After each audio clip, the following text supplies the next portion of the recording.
अ, नमस्ते and welcome everyone. जैसा कि आप लोग जानते हैं, Gurugram women chartered accountant associations, GWCAA जो हम इसको शॉर्ट में बोलते हैं, ये एक एसोसिएशन है जो मैनेज पूरी तरह से विमेन चार्टर्ड अकाउंटेंट्स कर रहे हैं इसको।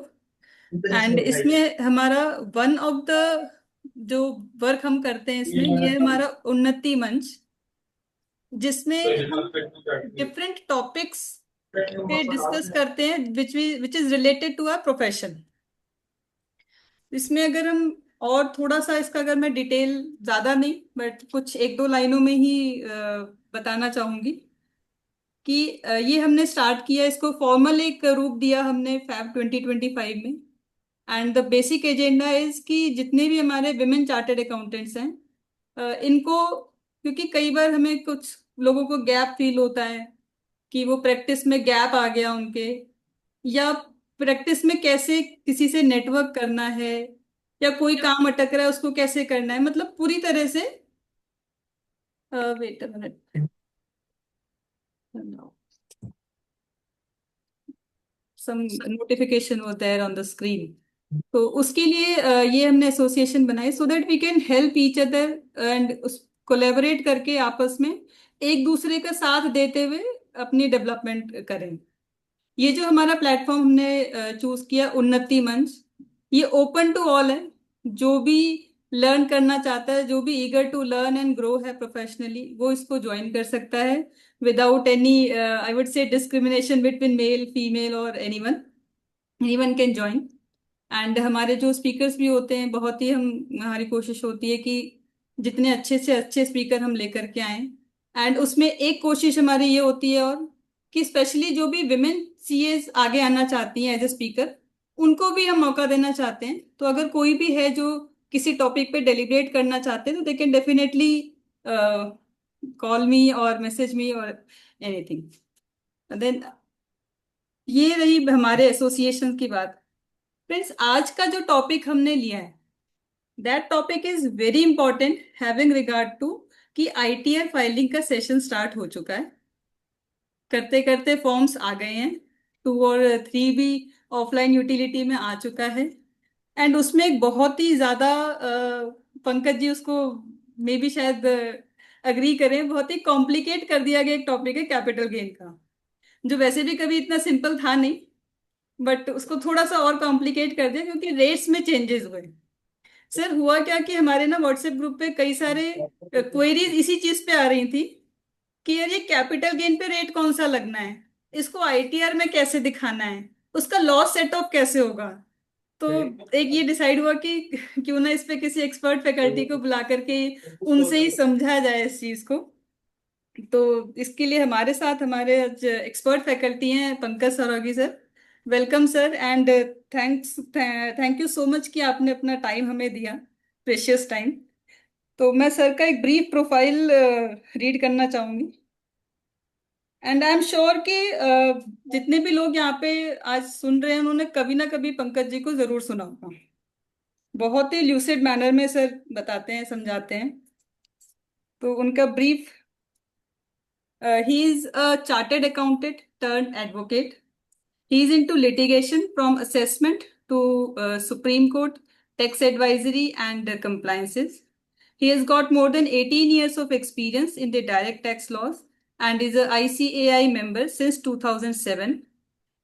He is a rank holder in CA final. He got 10th rank, and also he got highest mark in the direct tax laws in northern region of ICAI. He graduated from SRCC, a very decorated commerce college, Sri Ram College of Commerce, and he holds diploma in international taxation. He was special invitee of Direct Tax Committee of ICAI for the year 2018-19, and he is an eminent speaker in seminars, workshops, trainings on direct taxes organized by the ICAI, PSUs, and corporates. With this, I again welcome you, sir. Now the stage is yours. और आप वो decide करेंगे sir कि आप queries कैसे लेना चाहेंगे, बीच में या एंड में, so that I will disturb you accordingly. ठीक है ma'am. Thank you Asha ji. For this providing me the opportunity इस पर्टिकुलर प्लेटफॉर्म पे पार्टिसिपेंट्स को और मेरे कहते हैं ना फेलो प्रोफेशनल्स को एड्रेस करने के लिए। और मैं कहते हैं ना कि नमस्कार करना चाहूंगा, साथ में धन्यवाद भी करना चाहूंगा नमिता गोयल जी का, जो Gurugram women chartered accountants association की प्रेसिडेंट हैं, आशा जी सेक्रेटरी हैं, हेमलता जी ट्रेजरर और पूजा अग्रवाल जी मेंबर। तो उन सबको भी मेरा अभिनंदन, और जितने भी यहाँ पे प्रोफेशनल कलीग्स बैठे हैं उन सबको मेरा नमस्कार। फ्रेंड्स, आज का टॉपिक, उस पे आने से पहले जो क्वेरी के लिए मैम ने बोला, तो उसके लिए इतना है कि आपकी अगर देखिए जो पर्टिकुलर टॉपिक हम डिस्कस कर रहे हैं उससे रिलेटेड अगर आपकी कोई भी क्वेरी है तो आप चैट के थ्रू पोस्ट कर सकते हैं, और मैं कोशिश करूंगा कि उसी क्वेरी को साथ साथ में डिस्कस कर लें, so that to have a better results. और ऐसी कोई क्वेरी होगी जो मुझे लगेगा कि उस पर्टिकुलर टॉपिक से रेलेवेंट नहीं है जो हम डिस्कस कर रहे हैं, तो उसको कोशिश करेंगे कि at the end of the session हम उसको डिस्कस करें। और अगर आप वर्बली भी पूछना चाहते हैं तो जस्ट रेज योर हैंड। तो यहाँ पे मुझे बहुत चीजें दिखाई दे रही हैं, तो accordingly we can take up that also, no issues in that. तो आज का टॉपिक जब आशा मैम से डिस्कस हुआ कि रिगार्डिंग कैपिटल गेन्स और स्पेसिफिकली जो इस साल के आईटीआर फॉर्म्स जानी है उससे रिलेटेड, तो मैंने कहा कि उसके लिए एक पर्टिकुलर वेबिनार, इतने कितने डेवलपमेंट्स हैं जिसके लिए हमें एक वेबिनार की जरूरत पड़ रही है, running from approximate like 1 to 1.5 hours if we talk about. तो मैम ने कहा कि नहीं, बहुत सारी क्वेरीज आ रही हैं, तो आई वाज फोर्स टू, मैंने दोबारा से पूरा का पूरा, कहते हैं ना कि फाइनेंस एक्ट जो हमारा जुलाई 2024 में आया था, कि मेरे को तो इतना ही था कि वहां पे ठीक है भाई 23 जुलाई के बाद उन्होंने कुछ चेंजेस किए हैं, ठीक है।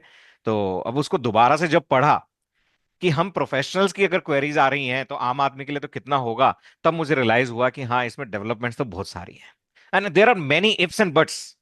तो फ्रेंड्स, यहाँ पर भी देखिए, मैं अब स्वभाव से बोलूं और अगर ब्लड से बोलूं तो मैं साथ साथ में देखो चार्टर्ड अकाउंटेंट के साथ साथ मारवाड़ी भी हूँ, बनिया भी हूँ। तो कहीं ना कहीं कोशिश रहती है कि किसी भी वेबिनार या सेमिनार में जाऊं तो कुछ गेन करके जाऊं।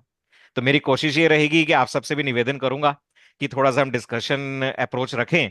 तो आपके अगर जैसे मैं कोई सवाल पूछता हूं तो आप अपने इनपुट्स दें थ्रू चैट। मैं रिक्वेस्ट ये करूंगा कि थ्रू चैट बेटर रहेगा एज कम्पेयर टू वर्बल। और अगर आपकी भी कोई क्वेरीज हो तो चैट के थ्रू रेगुलर बेसिस पे वहां पे पोस्ट करते रहे और पूछते रहे। चलते हैं जी, पीपीटी शेयर करता हूं, उसके बेसिस पे डिस्कस करेंगे साथ साथ के अंदर। I hope this is visible ma'am, Asha ma'am visible है? Yes sir. ठीक है। फ्रेंड्स, अगर देखा जाए तो कहीं ना कहीं जो फाइनेंस नंबर 2 एक्ट 2024 है, उसने एक हिस्टोरिकल डेट क्रिएट कर दी। जब तक फाइनेंस बिल आया था तब तक ऐसा नहीं था, बट फाइनेंस बिल के बाद जब वो फाइनेंस एक्ट की स्टेज पे पहुंचा तो एक हिस्टोरिकल डेट क्रिएट हो गई। इससे पहले अगर मैं देखूं तो गवर्नमेंट ने एक हिस्टोरिकल डेट क्रिएट की थी, और मुझे लगता है कि वो डेट कहीं पता नहीं कितने सालों तक चलेगी।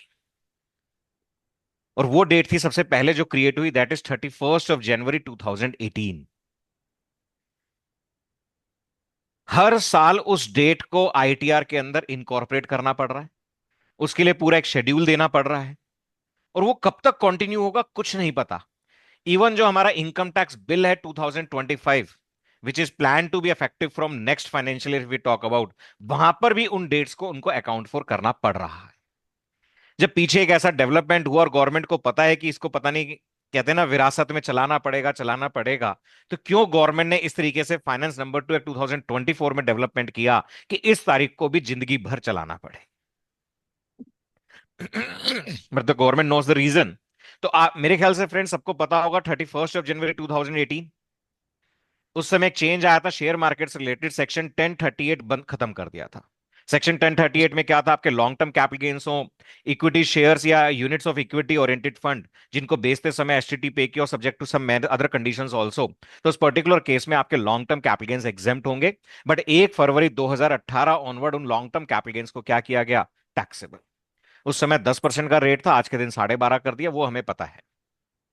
मगर गवर्नमेंट ने वहां पे कहीं ना कहीं एक रिलैक्सेशन भी दिया कि अगर आपके 31 जनवरी 2018 तक अगर कोई कैपिटल गेन्स कहते हैं ना एक्रू हो चुके थे, एक्रू का मतलब एप्रिसिएशन था, बट आपने ट्रांसफर नहीं किया, तो उस एक्रूअल को हम फ्यूचर में भी टैक्स फ्री रखेंगे।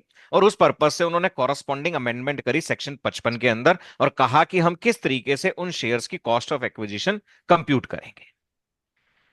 अब इट इज क्वाइट पॉसिबल कि किसी ने शेयर्स एक्वायर किए 31 जनवरी 2018 से पहले, और वो आज से 20 साल बाद बेचता है, तो भी ये प्रोविजन अपने आप में एप्लीकेबल है, गवर्नमेंट को उस पर्टिकुलर प्रोविजन का बेनिफिट देना पड़ेगा। उसमें एक छोटी सी अमेंडमेंट आई, अगर मैं देखता हूं, although this particular amendment is applicable for a very limited of persons. मैं आज के दिन मानूं तो हो सकता है कि असेसमेंट ईयर 25-26 के लिए शायद मे बी 4 एसएससी हो, 5 एसएससी हो, जिनके लिए हो सकता है कि वो अमेंडमेंट अपने आप में रेलेवेंट हो, तो टाइम परमिट करेगा तो बाद में देखेंगे। अदरवाइज वो कैपिटल गेन्स हेड की amendment as such at large matter नहीं कर रही। दूसरी हिस्टोरिकल डेट जो हमारी 23 जुलाई 2024। तो पहले कुछ छोटे छोटे अमेंडमेंट्स को डिस्कस करते हैं, फिर एक बहुत बढ़िया अमेंडमेंट पे आएंगे जिसके अंदर हम देखेंगे किस तरीके से टैक्स प्लानिंग भी पॉसिबल है। कैपिटल गेन से रिलेटेड देखूं तो फर्स्ट टाइम इन्होंने आईटीआर 1 और 4 के अंदर आपको कैपिटल गेन्स रिपोर्ट करने की परमिशन दी है, but subject to many conditions. कि वो सेक्शन 112 ए में कवर अप होता हो, लॉन्ग टर्म कैपिटल गेन हो, और कैपिटल गेन का अमाउंट मैक्सिमम 1.25 लाख रुपीस हो, उससे ज्यादा नहीं। फ्रेंड्स, इसके पीछे इनका सीधा सा इंटेंट इतना ही है कि अगर जिनको सिंप्लीफाइड रिटर्न भरनी है और वो शेयर मार्केट के अंदर अगर ट्रांजेक्शन्स करते हैं, तो long term capital gain 1.25 lakh तक का हम सबको पता है कि वो टैक्स फ्री है, उसके ऊपर टैक्स नहीं लगेगा। तो गवर्नमेंट ने कहा सिर्फ 1.25 लाख तक के प्रॉफिट के कारण उनको आईटीआर 2 या 3 ऑप्ट करना पड़े, तो कहते नहीं, हम आईटीआर 1 अलाउ कर देंगे। बट अगर ब्रॉड फॉरवर्ड लॉस है, करंट ईयर में लॉस है, कैरी फॉरवर्ड होना है, तो उस पर्टिकुलर केस में आप 1 और 4 ऑप्ट नहीं कर सकते। उस केस में आपको आईटीआर 2 या 3 पे आपको शिफ्ट होना पड़ेगा। और यहां पे जो रेस्ट्रिक्शन है that is the quantum of profit.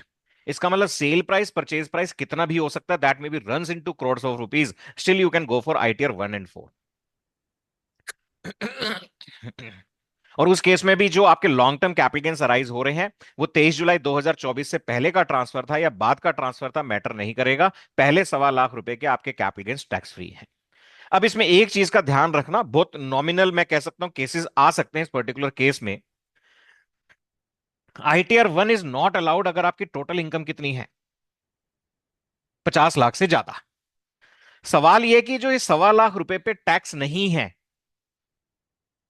क्या ये एग्जेम्प्ट है, या ये वो अमाउंट है जिसपे टैक्स रेट 0% है? क्योंकि दोनों चीज में फर्क पड़ेगा। मान लीजिए एक पर्टिकुलर पर्सन है जिसके पास सैलरी इनकम है, अदर सोर्सेज में इंटरेस्ट इनकम है, और उसकी इनकम बन रही है 49 लाख रुपीज, और उधर लॉन्ग टर्म कैपिटल गेन्स है एग्जैक्ट 1.25। अब देखा जाए तो टैक्स जो लगना है वो 49 पे लगना है, क्योंकि 1.25 लाख टैक्स फ्री है। बट अगर ये 1.25 अगर मैं इनकम में जोड़ता हूं, तो that makes total income of 50.25, that is more then 50 lakhs। अगर आप लॉ की लैंग्वेज के बेसिस पे जाते हैं तो ये 1.25 लाख एग्जेम्प्ट नहीं है। ये 1.25 लाख पे टैक्स रेट कितना है? We can say that 0%। ये 1.25 लाख आपकी टोटल इनकम का पार्ट है। और अगर ये 1.25 लाख जोड़ के आपकी टोटल इनकम 50 लाख क्रॉस करती है, तो आईटीआर 1 अलाउड नहीं है। एक इसके कारण नुकसान और भी हो सकता है कि जैसे ही इनकम आपकी 50 लाख क्रॉस करती है, तो there is applicability of surcharge. अब सरचार्ज में भी मार्जिन रिलीफ दिया है, तो मार्जिन रिलीफ के कारण अगर मैं सरचार्ज देखूं तो मैक्सिमम 25,000 रुपए का हो सकता है इन माई एग्जाम्पल, क्योंकि आपकी टोटल इनकम 50 लाख से ज्यादा कितनी है? 25,000।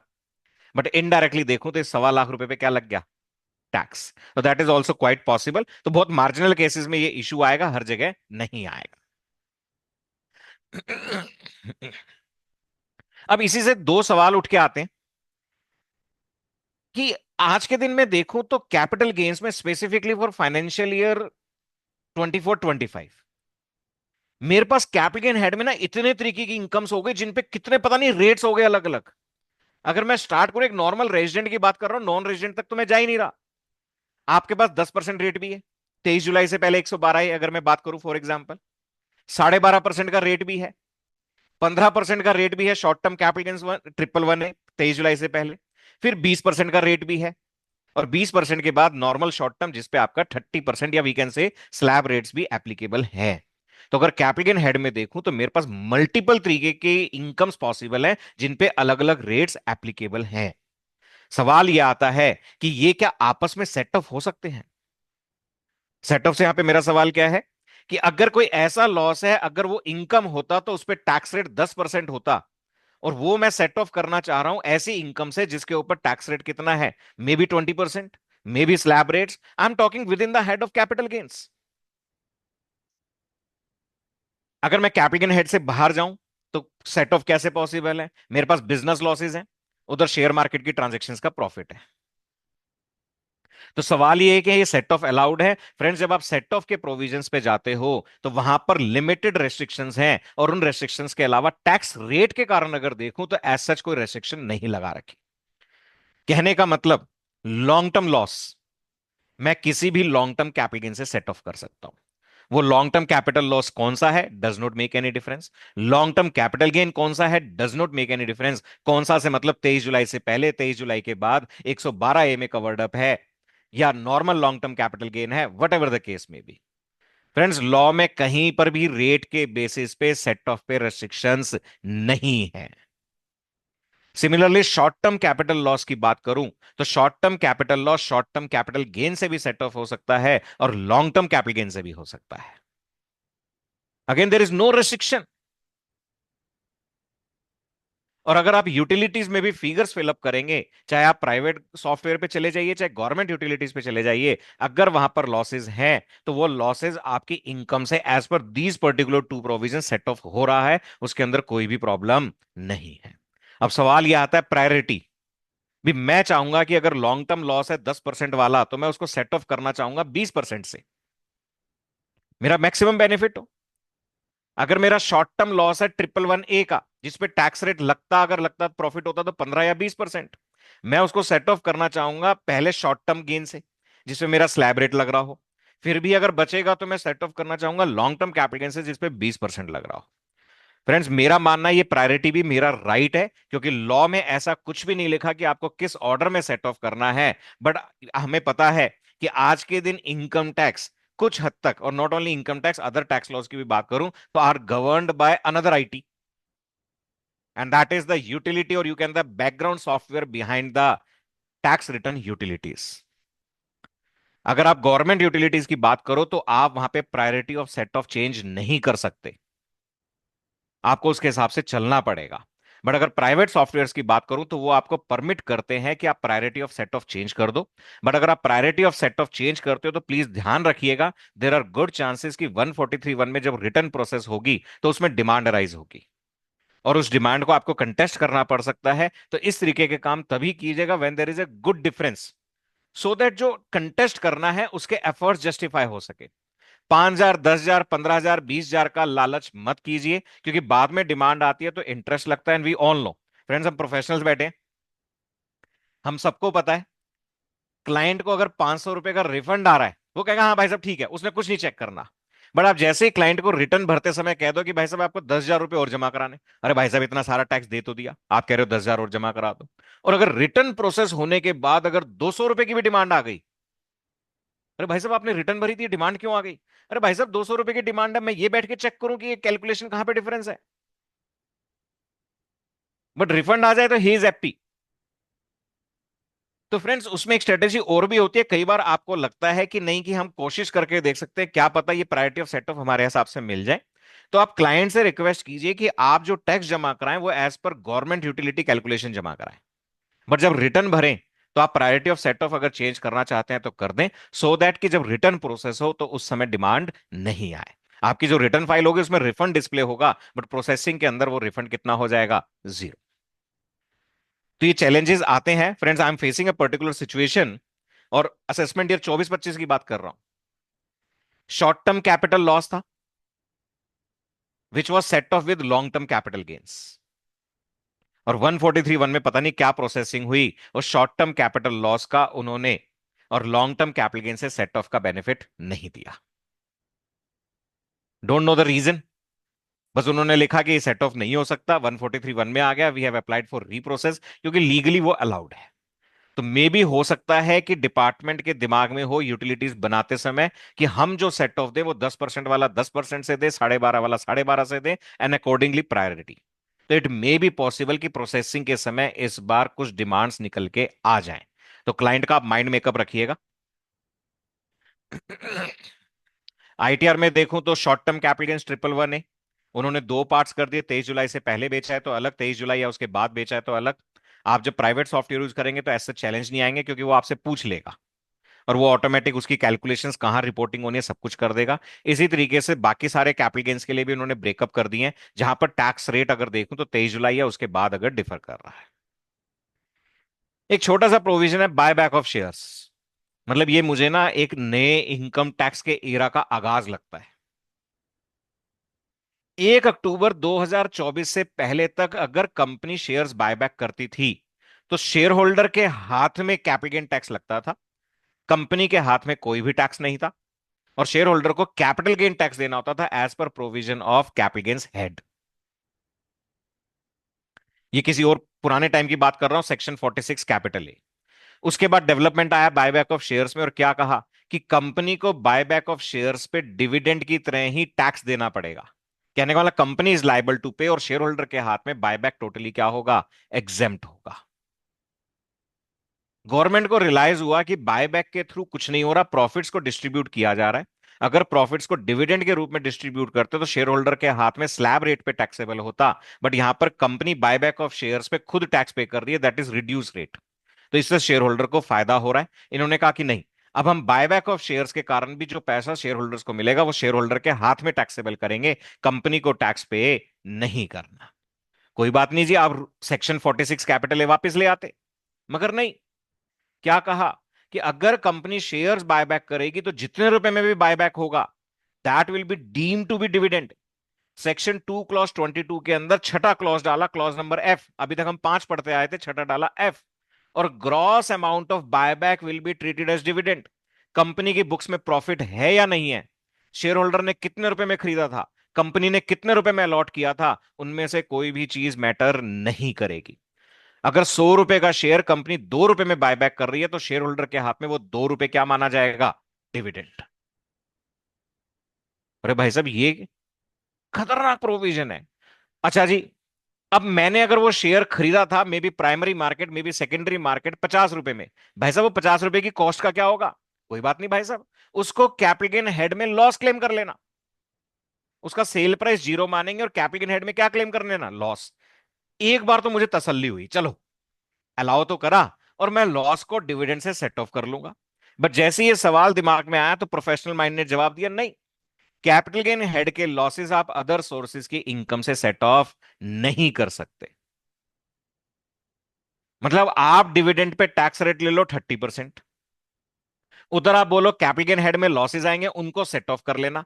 अब वो सेट ऑफ करूंगा तो किससे होंगे, 10, 12.5, 15, 20। अगर लॉन्ग टर्म लॉस है तो वो तो मैं 10 या 12.5 से भी या 20 से कर पाऊंगा, उससे ज्यादा पॉसिबल नहीं है। कहीं ना कहीं मुझे लगता ही है कि एक नए इनकम टैक्स का आगाज है कि आपकी ग्रॉस रिसीट्स पे आपसे क्या ले लो, टैक्स ले लो। अभी तक सिर्फ ग्रॉस रिसीट्स पे टैक्स देखूं तो that was only for salaried persons, salary incomes अगर मैं बात करूं, स्पेसिफिकली न्यू रिजीम में आने के बाद सैलरीड पर्संस को किसी भी तरीके का कोई भी बेनिफिट नहीं मिल पा रहा। इनडायरेक्टली वो ग्रॉस सैलरी के ऊपर क्या पे कर रहे हैं, टैक्स। अब ये काम धीरे धीरे आगे बढ़ गया है, तो इससे ज्यादा लॉस सिंप्लीफिकेशन क्या होगा कि ग्रॉस रिसीट्स पे टैक्स ले लो। बहुत ही बढ़िया काम है, टेंशन ही खत्म, कोई डिडक्शन नहीं, कोई एक्सपेंडिचर नहीं, काम बढ़िया। ठीक है जी, ये कॉरस्पॉन्डिंग अमेंडमेंट है। एक सेक्शन 50 AA में अमेंडमेंट करी, और उन्होंने क्या कहा कि अगर ये लास्ट ईयर अमेंडमेंट आ गई थी, स्पेसिफाइड म्यूचुअल फंड या मार्केट लिंक डिबेंचर्स हैं तो उनके ऊपर जो भी कैपिटल गेन्स अराइज होगा that will always be short term. अब फाइनेंस नंबर 2 एक्ट 2004 से अमेंडमेंट करी, और क्या कहा कि अगर अनलिस्टेड बॉन्ड्स हैं या अनलिस्टेड डिबेंचर्स हैं जो कि रिडीम या मैच्योर हो रहे हैं 23 जुलाई 2024 या उसके बाद, खरीदे कब थे मैटर नहीं करेगा। इसका मतलब पुरानी इन्वेस्टमेंट्स पे भी इन्होंने क्या कहा कि अगर 23 जुलाई 24 या उसके बाद बेचा है तो उनको ऑलवेज शॉर्ट टर्म माना जाएगा। अगर आप आईटीआर फॉर्म्स भी देखोगे तो अनलिस्टेड बॉन्ड्स और अनलिस्टेड डिबेंचर्स के लॉन्ग टर्म के कॉलम में वहां पे अप टू लिखा हुआ है 22 जुलाई, 23 जुलाई या उसके बाद इन एनी केस क्या माना जाएगा, शॉर्ट टर्म। तो इस चीज का थोड़ा सा ध्यान रखें कि अगर अनलिस्टेड बॉन्ड्स या डिबेंचर्स हैं तो that is always short term, provided transfer कब किया हो, 23 जुलाई या उसके बाद। आते हैं जी most interesting and most complicated amendment by finance number 2 act 2014, capital gains on immovable property. जब फाइनेंस बिल आया था तो सिंपली क्या कहा, 23 जुलाई 24 या उसके बाद कोई भी कैपिटल एसेट बेचोगे और अगर वो लॉन्ग टर्म होगा तो टैक्स रेट कितना, 12.5। पहले कितना था लॉन्ग टर्म का रेट, कुछ सेलेक्टेड असेट्स के ऊपर 10%, बाकी सब पे कितना था, 20%। यही था फ्रेंड्स, मेरे ख्याल से इस सबसे एग्री करेंगे, दैट वाज द थिंग।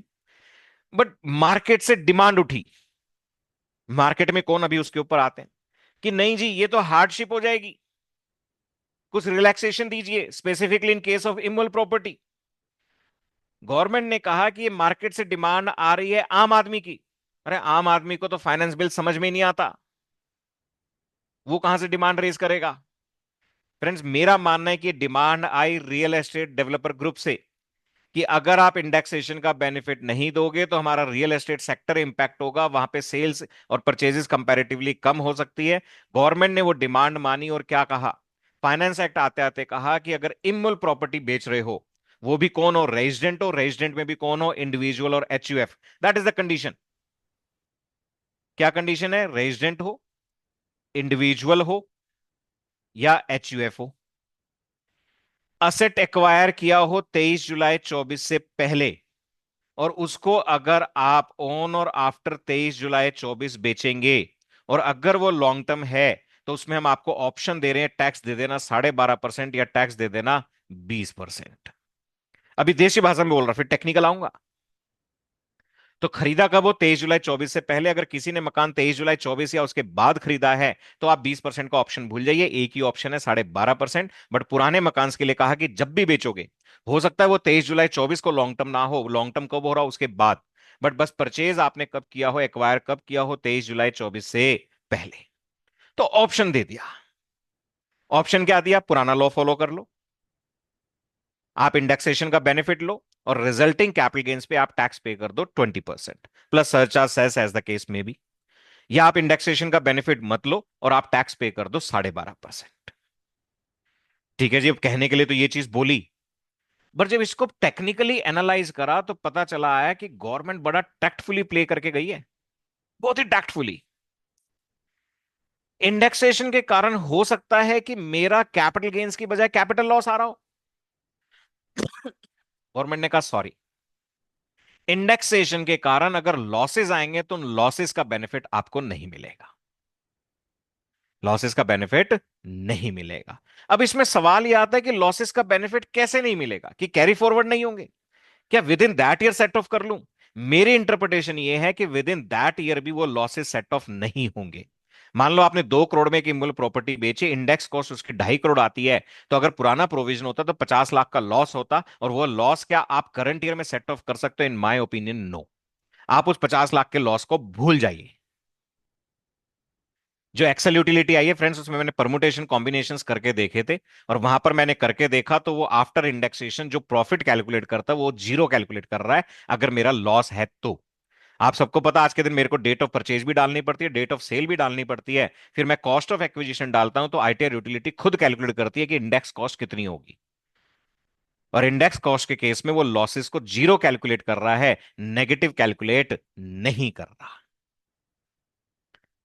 तो पहला जो प्ले करके गई कि हम आपको बेनिफिट दे रहे हैं, बट बेनिफिट तभी है when there is a tax, अगर लॉसेस आएंगे तो लॉसेस भूल जाओ। हाँ बिना इंडेक्सेशन के अगर लॉसेस हैं तो टू दैट एक्सटेंट हम आप लॉसेस का आपको बेनिफिट दे देंगे।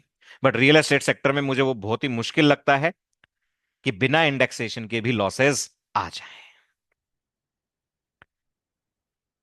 अब दोस्तों आपसे सवाल, ध्यान से सवाल समझना और मेरे को बताना। सबको पता है capital gain account scheme generally 2 sections में यूज करते हैं, प्रैक्टिकली देखो तो एट लार्ज, बाकी तो मैक्सिमम सेक्शंस में लिखा हुआ है, सेक्शन 54 और 54F। सेक्शन 54 कहता है रेजिडेंशियल प्रॉपर्टी बेची, बदले में आप रेजिडेंशियल प्रॉपर्टी एक्वायर कर रहे हो। 54F कहता है अदर देन रेजिडेंशियल प्रॉपर्टी के अलावा आपने कुछ भी लॉन्ग टर्म बेचा और उसका पैसा इन्वेस्ट कर रहे हो आप रेजिडेंशियल प्रॉपर्टी में, हम बेनिफिट देंगे। अगर आप टाइमली इन्वेस्ट नहीं कर पा रहे तो आप पैसे को कैपिटल गेन अकाउंट स्कीम में जमा करवा दो। अगर 54 और 54F की बात करूं तो दोनों जगह आपको इन्वेस्टमेंट का टाइम दिया हुआ है टोटल 3 साल का। अब अगर मैंने कैपिटल गेन अकाउंट में टाइमली पैसे जमा करवा दिए, उस डेप्थ पे नहीं जा रहा, हम सबको पता है कब तक जमा कराने क्या करना है। मान लो मैं एग्जांपल ले लेता हूं यहां पर किस चीज का, असेसमेंट ईयर 21-22 को करूंगा तो 3 साल मैच्योर होंगे, असेसमेंट ईयर 22-23 ले लेता हूं। ठीक है जी, वहां पे मैंने एक असेट ट्रांसफर किया था फॉर एग्जाम्पल 10 अक्टूबर 2021 को, मैंने ट्रांसफर किया 10 करोड़ रुपए में। अब उस समय तो इंडेक्सेशन मिला होगा, उस समय तो था ही नहीं, हमें क्या पता था भविष्य में क्या है। इंडेक्स कॉस्ट ऑफ एक्विजिशन थी फॉर एग्जाम्पल 7 करोड़ रुपए, मान लेता हूं कॉस्ट ऑफ एक्विजिशन थी 3 crore, index cost of acquisition 7 crore, मेरा ये प्रॉफिट आया 3 करोड़। ये 3 करोड़ रुपए मैंने कैपिटल गेन अकाउंट स्कीम में डाल दिए। सेक्शन 54 की बात करते हैं, थोड़ा सिंप्लीफाई रहेगा। अब अगर इस 3 करोड़ रुपए से मैं मकान परचेज कर लेता हूं या कंस्ट्रक्ट कर लेता हूं विद इन 3 इयर्स, 3 इयर्स कहां से, यहां से, दैट इज बाय 9 अक्टूबर 2024, तो मेरे ये 3 करोड़ रुपए पे कोई भी टैक्स नहीं लगेगा। बट जो मैंने नया मकान एक्वायर किया वो 3 करोड़ रुपए से कम है, या मैंने नया मकान एक्वायर ही नहीं किया, कुड बी आइदर सिचुएशन। मान लो मैंने 2 करोड़ का मकान लिया तो 1 करोड़ रुपए पे टैक्स लगेगा, मैंने नया मकान लिया ही नहीं तो पूरे 3 करोड़ पे टैक्स लगेगा। अब उस केस में आपका सेक्शन 54 क्या कहता है कि अगर आपने विद इन 3 इयर्स ये पैसा इन्वेस्ट नहीं किया या कम इन्वेस्ट किया तो whatever the difference is there will be treated as income of the year in which the 3 years expire, that is income of financial year 24-25। तो एज पर लॉ ये 3 करोड़ रुपए इनकम बनेगी financial year 24-25 की। इस income का nature क्या होगा, सबसे पहले तो इस चीज का जवाब दें।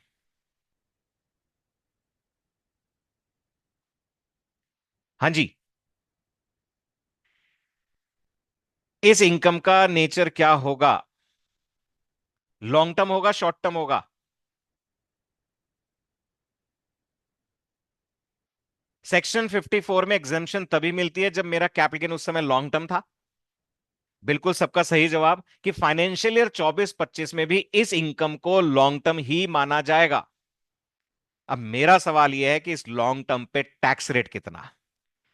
मैं आपके सामने हाईलाइट कर रहा हूं the date of that expiry of 3 years, the date of maturity of capital gain account, that is 9 October 2024, which is on or after 23rd of July 24। The question is कि इस 3 करोड़ रुपए पे या जो भी इसका पार्ट टैक्सेबल हो रहा है, टैक्स रेट विल बी 12.5% और 20%।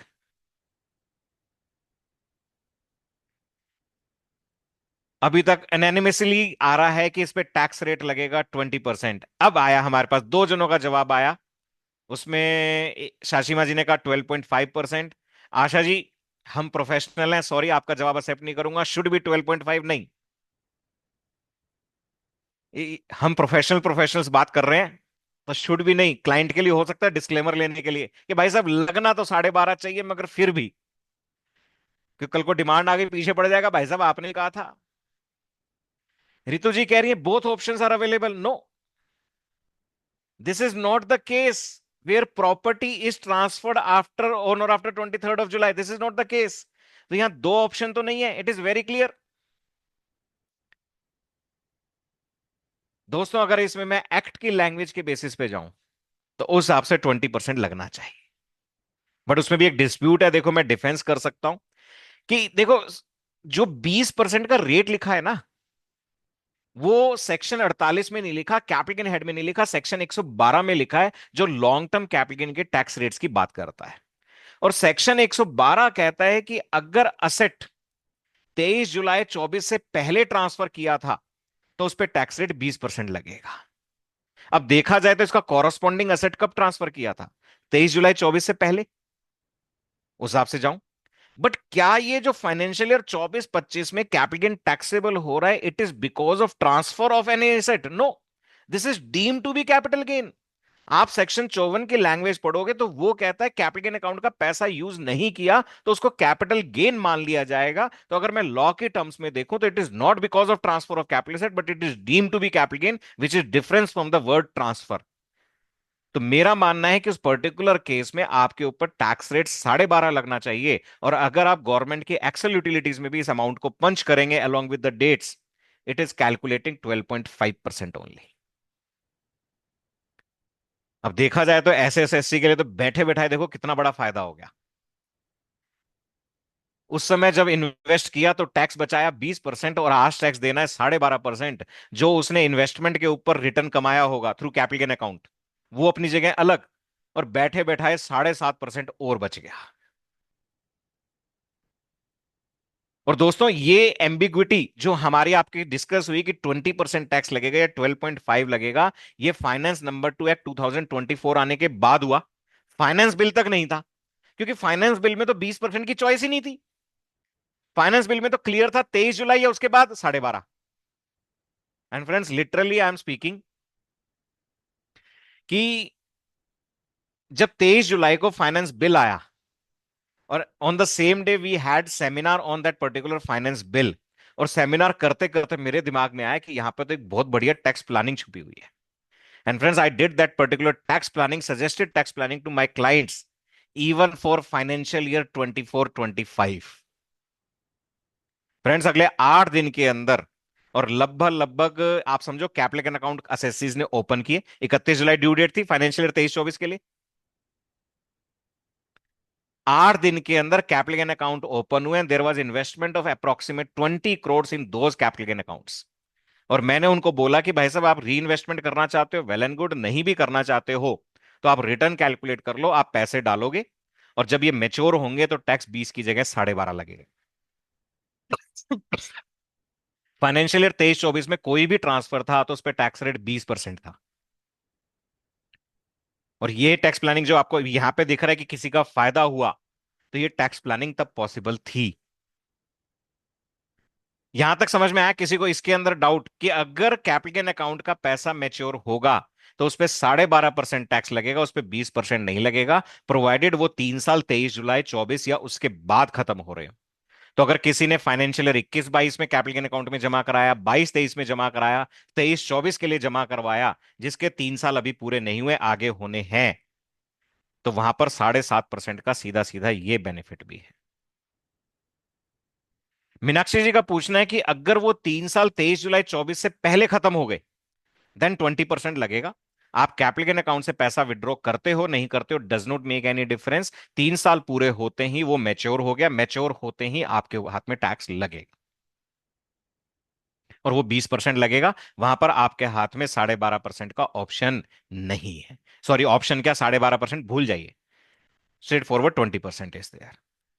हाँ, अगर आपके पूरे साल में कोई लॉसेज अराइज होते हैं, that may be short term, that may be long term, तो वो इस डीम्ड कैपिटल गेन से सेट ऑफ हो सकते हैं। That is allowed as per law.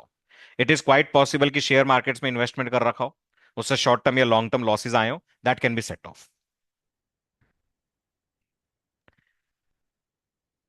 आगे चलते हैं, एक एग्जांपल और लेते हैं और उसके बेसिस पे आप मुझे बताना क्या होगा।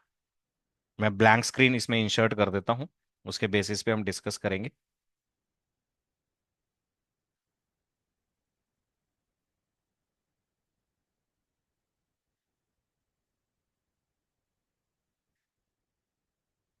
नाउ फॉर एग्जांपल, मैं फाइनेंशियल ईयर 24-25 की ही बात करता हूं, assessment year 25-26।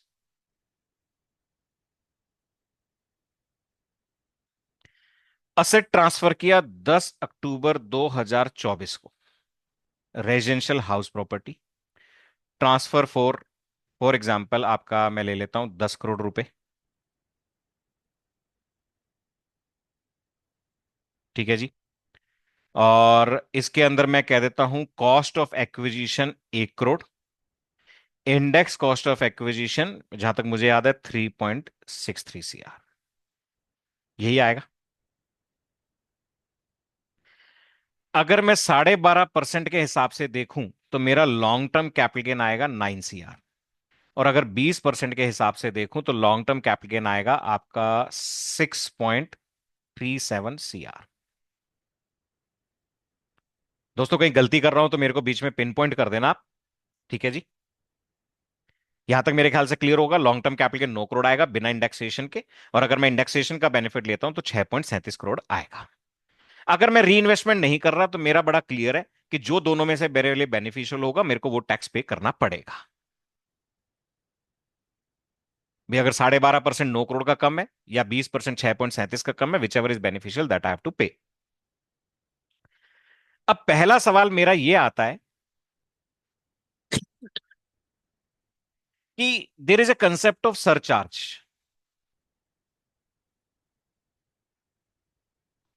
Greater than 50 lakhs है, या ग्रेटर देन 1 CR है या ग्रेटर देन 2 CR है। न्यू रिजीम के हिसाब से बात कर रहे हैं। इंडिविजुअल्स के लिए 3 कैटेगरी है, 50 लाख से ऊपर है तो 10%, 1 करोड़ से ऊपर है तो 15%, 2 करोड़ से ऊपर है तो 25%। ये जो सरचार्ज के लिए मुझे टोटल इनकम देखनी है, मान लेता हूं, एक बार एज्यूम कर लेता हूं कि this is beneficial, I am just assuming, okay. Actually beneficial नहीं दिख रहा मेरे को, बट आई एम एज्यूमिंग। तो जो सरचार्ज की एप्लीकेबिलिटी चेक करनी है, ये इस बेसिस पे चेक करनी है या 6.37 के बेसिस पे करनी है? कहने का मतलब जो मेरे लिए बेनिफिशियल है उस बेसिस पे करनी है, या it will be always on the basis of without indexation और it will be always on the basis of with indexation? यहां पर चलो अभी बहुत बड़ा डिफरेंस है, इसका अमाउंट्स को छोटा करूं और पता चले कि बिना इंडेक्सेशन के कारण मेरी टोटल इनकम 50 लाख, 1 करोड़ या 2 करोड़ क्रॉस कर रही है, बट इंडेक्सेशन के बाद अगर मैं टोटल इनकम निकालूं तो वो आपकी लिमिट क्रॉस नहीं कर रही। कुछ आए हमारे पास जवाब? प्रियंका जी का कहना है कि ऑप्शन वी विल ऑप्ट, जो हम ऑप्शन लेंगे, ओके। किसी का और कोई व्यू कि it will be always on the basis of 12.5 और always on the basis of 20? VHP and company से कह रहे हैं तो as per software without indexation पे लगा रहा है, ओके, उन्होंने ट्राई किया हुआ है। अक्षित बत्रा जी कह रहे हैं तो option opted for will decide level of income, okay. Friends देखिए, यहाँ पे हमारे पास वेराइड अगर आ रहे हैं ऑप्शंस, मैंने अभी आपको एड्रेस किया कि ये जो 20% का जो प्रोविजन है वो कैपिटल हेड में नहीं है, वो कब है? सेक्शन 112 में।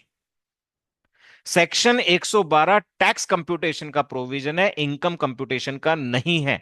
इसका मतलब आपकी जो टोटल इनकम कैलकुलेट होगी that will be always without indexation.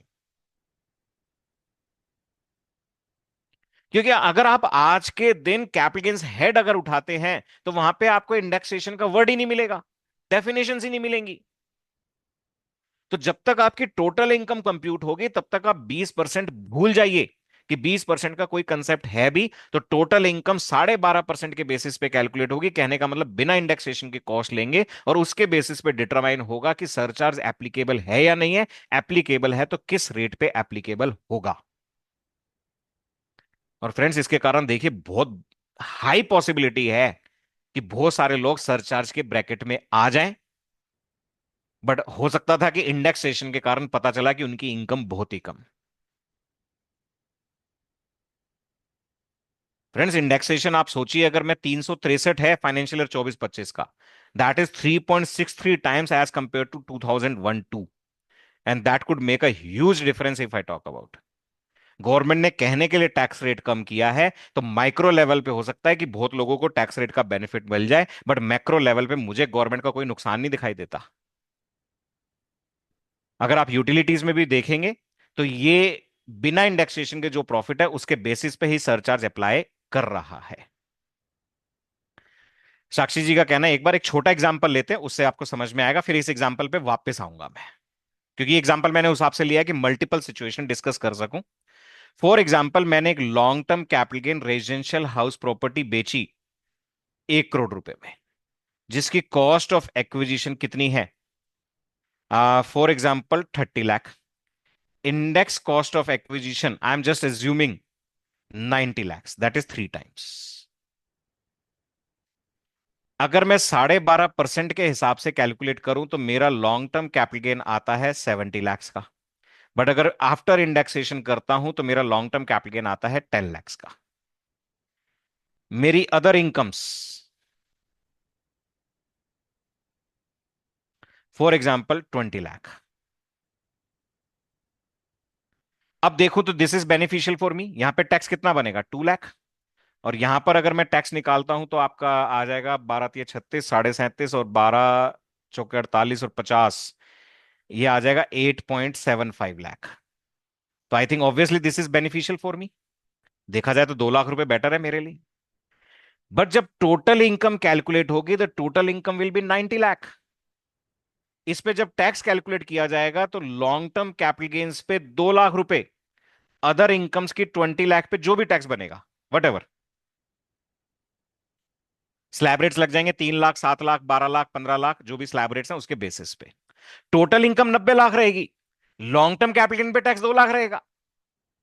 Other incomes पे जो भी टैक्स निकलेगा 20 लाख रुपए पे मैं एज्यूम कर लेता हूं 5 लाख रुपए टैक्स स्लैब रेट लगा के, तो ये टोटल 7 लाख। क्या इस पे सरचार्ज लगेगा एट द रेट 10%? यस, लगेगा, क्योंकि टोटल इनकम 50 लाख क्रॉस कर रही है।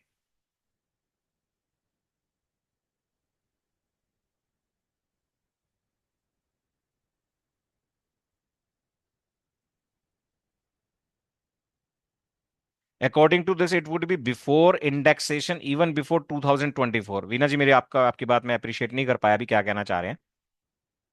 मैं मान के चल रहा हूं 23 जुलाई 24 या उसके बाद बेचा है, and accordingly I am making the calculations.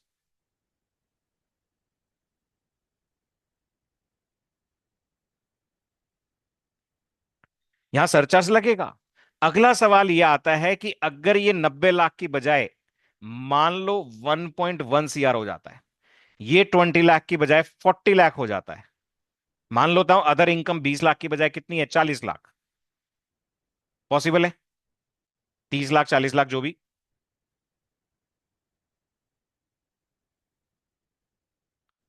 ये आपकी टोटल इनकम 10 और 20 30 होती है, सॉरी इसको मेक इट 50 लैक्स। अब सरचार्ज का रेट कितना लगेगा? 15%, क्योंकि टोटल इनकम 1 करोड़ से ज्यादा है। क्या आपको शेड्यूल एएल फिलअप करना है? यस।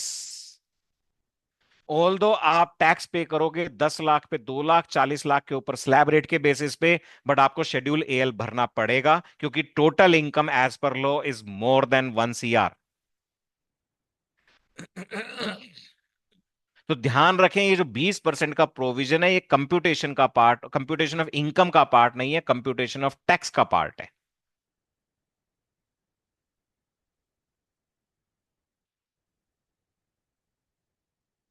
अब आता हूं वापस टैक्स प्लानिंग पे। ये वाला एग्जांपल आपको क्लियर था? 9 करोड़ रुपए, 10 करोड़ रुपए में, सॉरी, मैंने रेजिडेंशियल हाउस प्रॉपर्टी बेची, cost of acquisition 1 crore, index cost of acquisition 3.63 crore, long term capital gain मेरे 9 करोड़ या 6.37 करोड़।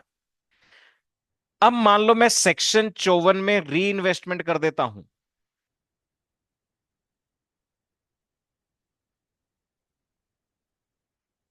फॉर एग्जाम्पल 9 करोड़ की फर्स्ट केस, मैंने नए रेजिडेंशियल हाउस प्रॉपर्टी में 9 करोड़ रुपए लगा दिए। मेरे ख्याल से यहां पे कोई भी प्रॉब्लम नहीं होगी, आप जो मर्जी ऑप्शन ले लो, आपका टैक्स जीरो बनेगा। 9 करोड़ में से 9 करोड़ जाएगा जीरो, 6.37 में से 9 जाएगा तो भी जीरो। मेरे को यहां प्रॉब्लम नहीं दिखाई देती। मैंने न्यू रेजिडेंशियल हाउस प्रॉपर्टी में इन्वेस्ट किए 6 करोड़ रुपए। अब सवाल यह आता है कि अगर मैं 6 करोड़ रुपए अगर मैं इन्वेस्ट करता हूं नई रेजिडेंशियल हाउस प्रॉपर्टी में, तो उस पर्टिकुलर केस में मेरे कैपिटल गेन्स कैसे कंप्यूट होंगे, उस पर टैक्स कैसे कंप्यूट होगा? अब अगेन अगर मैं एक्ट की थीम देखूं, तो एक्ट क्या कह रहा है कि पहले आप इनकम कैलकुलेट कीजिए, और जब तक इनकम कैलकुलेट करेंगे आप 20% का प्रोविजन भूल जाइए, क्योंकि वो हमने सेक्शन 112 में लिखा है, सेक्शन 48 में नहीं लिखा। आप जब तक इनकम कैलकुलेट करेंगे तब तक आपको इंडेक्सेशन नहीं मिलेगा। अगर मैं एक्ट की थीम के हिसाब से चलता हूं, फ्रेंड्स मैं बड़ा स्ट्रेस दे रहा हूं, एक्ट की थीम के हिसाब से, तो उस हिसाब से कैपिटल गेन हेड में मेरी इनकम कितनी आएगी? 9 करोड़, माइनस री इन्वेस्टमेंट 6 करोड़, प्रॉफिट कितना रह गया? 3 करोड़। तो टोटल इनकम में तो ये 3 करोड़ जुड़ेगा। अब सवाल ये आता है कि अल्टीमेटली मेरे को टैक्स कितना देना है, और ये अभी तक बड़ा एम्बिगुअस था कि ये 3 करोड़ पे मैं टैक्स कैसे कैलकुलेट करूंगा, क्योंकि लॉ मेकर्स ने एज सच कोई अपेरेंटली इस चीज को एक्सप्लेन नहीं किया। वो कहते हैं कि अगर आप इंडेक्सेशन के साथ प्रॉफिट कैलकुलेट करते हो, तो उस पर टैक्स अगर कंपैरेटिवली कम बन रहा हो, तो एक्सेस टैक्स को क्या कर देना? इग्नोर कर देना। अरे वो सेक्शन 112 में लिखा है, तो सेक्शन 112 में मुझे ये तो बता दो कि 6 करोड़ को कैसे काउंट फॉर करूं, कि अगर आप इंडेक्सेशन लेते तो क्या होता। यूटिलिटी से मेरे को पता चला, वो कहता है कि आप 6.37 करोड़ में से 6 करोड़ लेस कर देना। 6.37 में से कितना लेस कर देना? 6 करोड़। तो आपके रिजल्टिंग कैपिटल गेन्स कितने बचेंगे? Only and only 37 lakhs. Only and only 37 lakhs. तो अगर मैं 20% पे जाता हूं, तो मेरे लॉन्ग टर्म कैपिटल गेन्स रह जाएंगे कितने? 37 लाख। जिस पे टैक्स कैलकुलेट करूंगा तो that will become 7.4 lakhs. But अगर 12.5% पे जाता हूं, तो मेरे कैपिटल गेन्स 3 करोड़। 3 करोड़ पे अगर मैं टैक्स कैलकुलेट करूंगा, मैंने फ्रेंड्स यहां पे गलत कैलकुलेट कर दिया, ये 10 करोड़ है, ये 4 करोड़ आएगा। सॉरी, नहीं, पहले वाला ही ठीक था। मैं खुद कंफ्यूज हो गया, सॉरी, ये पहले वाला ही ठीक था। कैपिटल गेन में से आपको इन्वेस्टमेंट लेस होती है, 3 करोड़ ही आएगा। ये 3 करोड़, 3 करोड़ पे टैक्स कैलकुलेट करूंगा तो 37.5 lakh. Now which one is beneficial to me? 7.4 lakh. तो इन दोनों का जो डिफरेंस है दैट विल बी इग्नोर्ड। वो टैक्स मेरे को नहीं पे करना। That what is utilities calculating. अब सवाल अगला यही आता है, क्या इस 7.4 लाख पे सरचार्ज एप्लीकेबल होगा? और अगर होगा तो किस रेट पे? पहले तो यस और नो बताओ, whether surcharge is applicable. 37 lakh रुपए पे 7,40,000 का टैक्स कैलकुलेट हो गया, एज पर यूटिलिटी हो रहा है, कोई प्रॉब्लम नहीं है। वेदर सरचार्ज इज एप्लीकेबल और नॉट। जवाब आ रहा है यस, जवाब आया नो। दो ही जवाब पॉसिबल थे, तीसरा जवाब मैं एक्सेप्ट नहीं करता, पता नहीं। None of the above. Friends, surcharge applicable है, क्योंकि अगर आप देखोगे एसएससी की अगर और कोई भी इनकम नहीं है तो भी बिना इंडेक्सेशन के प्रॉफिट्स कितने? 3 crore, which is more then 50 lakh और 1 CR और 2 CR। तो सरचार्ज लगेगा, ऑल दो टैक्स कैलकुलेट हो रहा है 37 लाख रुपए पे। और यहां पे सरचार्ज अगर मैं देखूं तो 15% लगेगा, क्योंकि लॉन्ग टर्म कैपिटल गेन्स और शॉर्ट टर्म 111 पे सरचार्ज का कैप है कि चाहे इनकम 2 करोड़ क्रॉस कर जाए तो भी कैपिटल गेन्स पे सरचार्ज 15% से ऊपर अप्लाई नहीं होगा। That is the cap. तो यहां सरचार्ज लगेगा, 15% लगेगा। शेड्यूल एएल भी भरना पड़ेगा, क्योंकि टोटल इनकम 1 करोड़ क्रॉस कर रही है। बट जो 6 करोड़ रुपए जो री इन्वेस्टमेंट है वो आफ्टर इंडेक्सेशन लेस होंगे। तो आपको इसका मतलब दोनों तरीके से इनकम निकालनी है। एक्ट की थीम थोड़ी सी अलग दिखाई देती है, बट यूटिलिटी की थीम उसके अलावा और अलग है। मीनाक्षी जी, मैं यही कह रहा हूं कि इंडेक्सेशन के बाद देखो तो यहां पे एसएससी की इनकम कितनी आ रही है? ओनली 37 लाख। मैं बाकी इनकम मान लेता हूं, एज्यूम कर लेता हूं 5 लाख, तो 50 लाख से कम है। उस हिसाब से देखूं तो सरचार्ज नहीं लगना। मगर जो इंडेक्सेशन का बेनिफिट है वो सेक्शन 112 में दिया है, वो कंप्यूटेशन ऑफ इनकम का पार्ट नहीं है। फॉर ऑल पर्पसेस यहां पे टोटल इनकम आपकी 3 करोड़ रुपए होगी, for all purposes.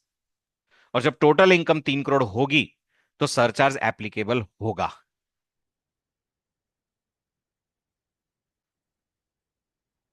Friends, government से बड़ा बनिया कोई नहीं है। गवर्नमेंट से बड़ा एमबीए चार्टर्ड अकाउंटेंट मान के चलिए कोई नहीं है। हम अभी तक कहते थे कि बैंक्स एक एक रुपया कैलकुलेट करते हैं, एक एक दिन की कैलकुलेशन किस तरीके से करें कि हमें कुछ ना कुछ बेनिफिट मिल जाए। क्यों? एक जने के लिए बेनिफिट लोगे तो बैंक्स के लिए कस्टमर्स एट लार्ज हैं और करोड़ों रुपए का फर्क पड़ता है। Same with the government. 20 का 12.5 किया, बट आप देखिए कैसे टैक्टफुली प्ले किया है कि वो बहुत सारा हद तक कंपनसेट हो जाए। इंडेक्सेशन नहीं दे रहे, उस कारण से कंपनसेट हो गया। सरचार्ज लग जाएगा बहुत सारे केसेस में, जो पहले नहीं लगना था तब कंपनसेट हो गया।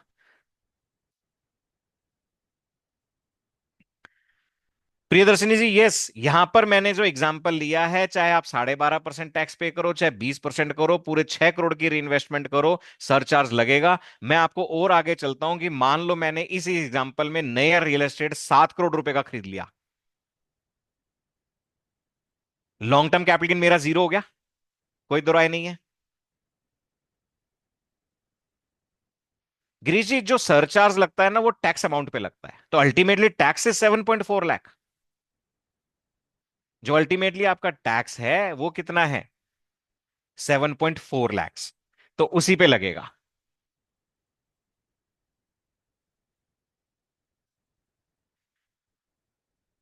मगर लगेगा यहां पे 15% लगेगा। अब मान लो नई रियल एस्टेट में मैंने 7 करोड़ रुपए इन्वेस्ट कर दिए, तो 7 करोड़ रुपए इन्वेस्ट करने के कारण आफ्टर इंडेक्सेशन मेरा कैपिटल गेन जीरो है, तो there will be no capital gain tax. अब कैपिटल गेन टैक्स ही नहीं है तो सरचार्ज लगाओ ना लगाओ फर्क नहीं पड़ता। बट अगर देखा जाए तो बाकी इनकम के पर्पज से मेरी टोटल इनकम फिर भी 50 लाख, 1 करोड़ या 2 करोड़ से ज्यादा है, तो बाकी इनकम पे इसके कारण इंपैक्ट आ सकता है।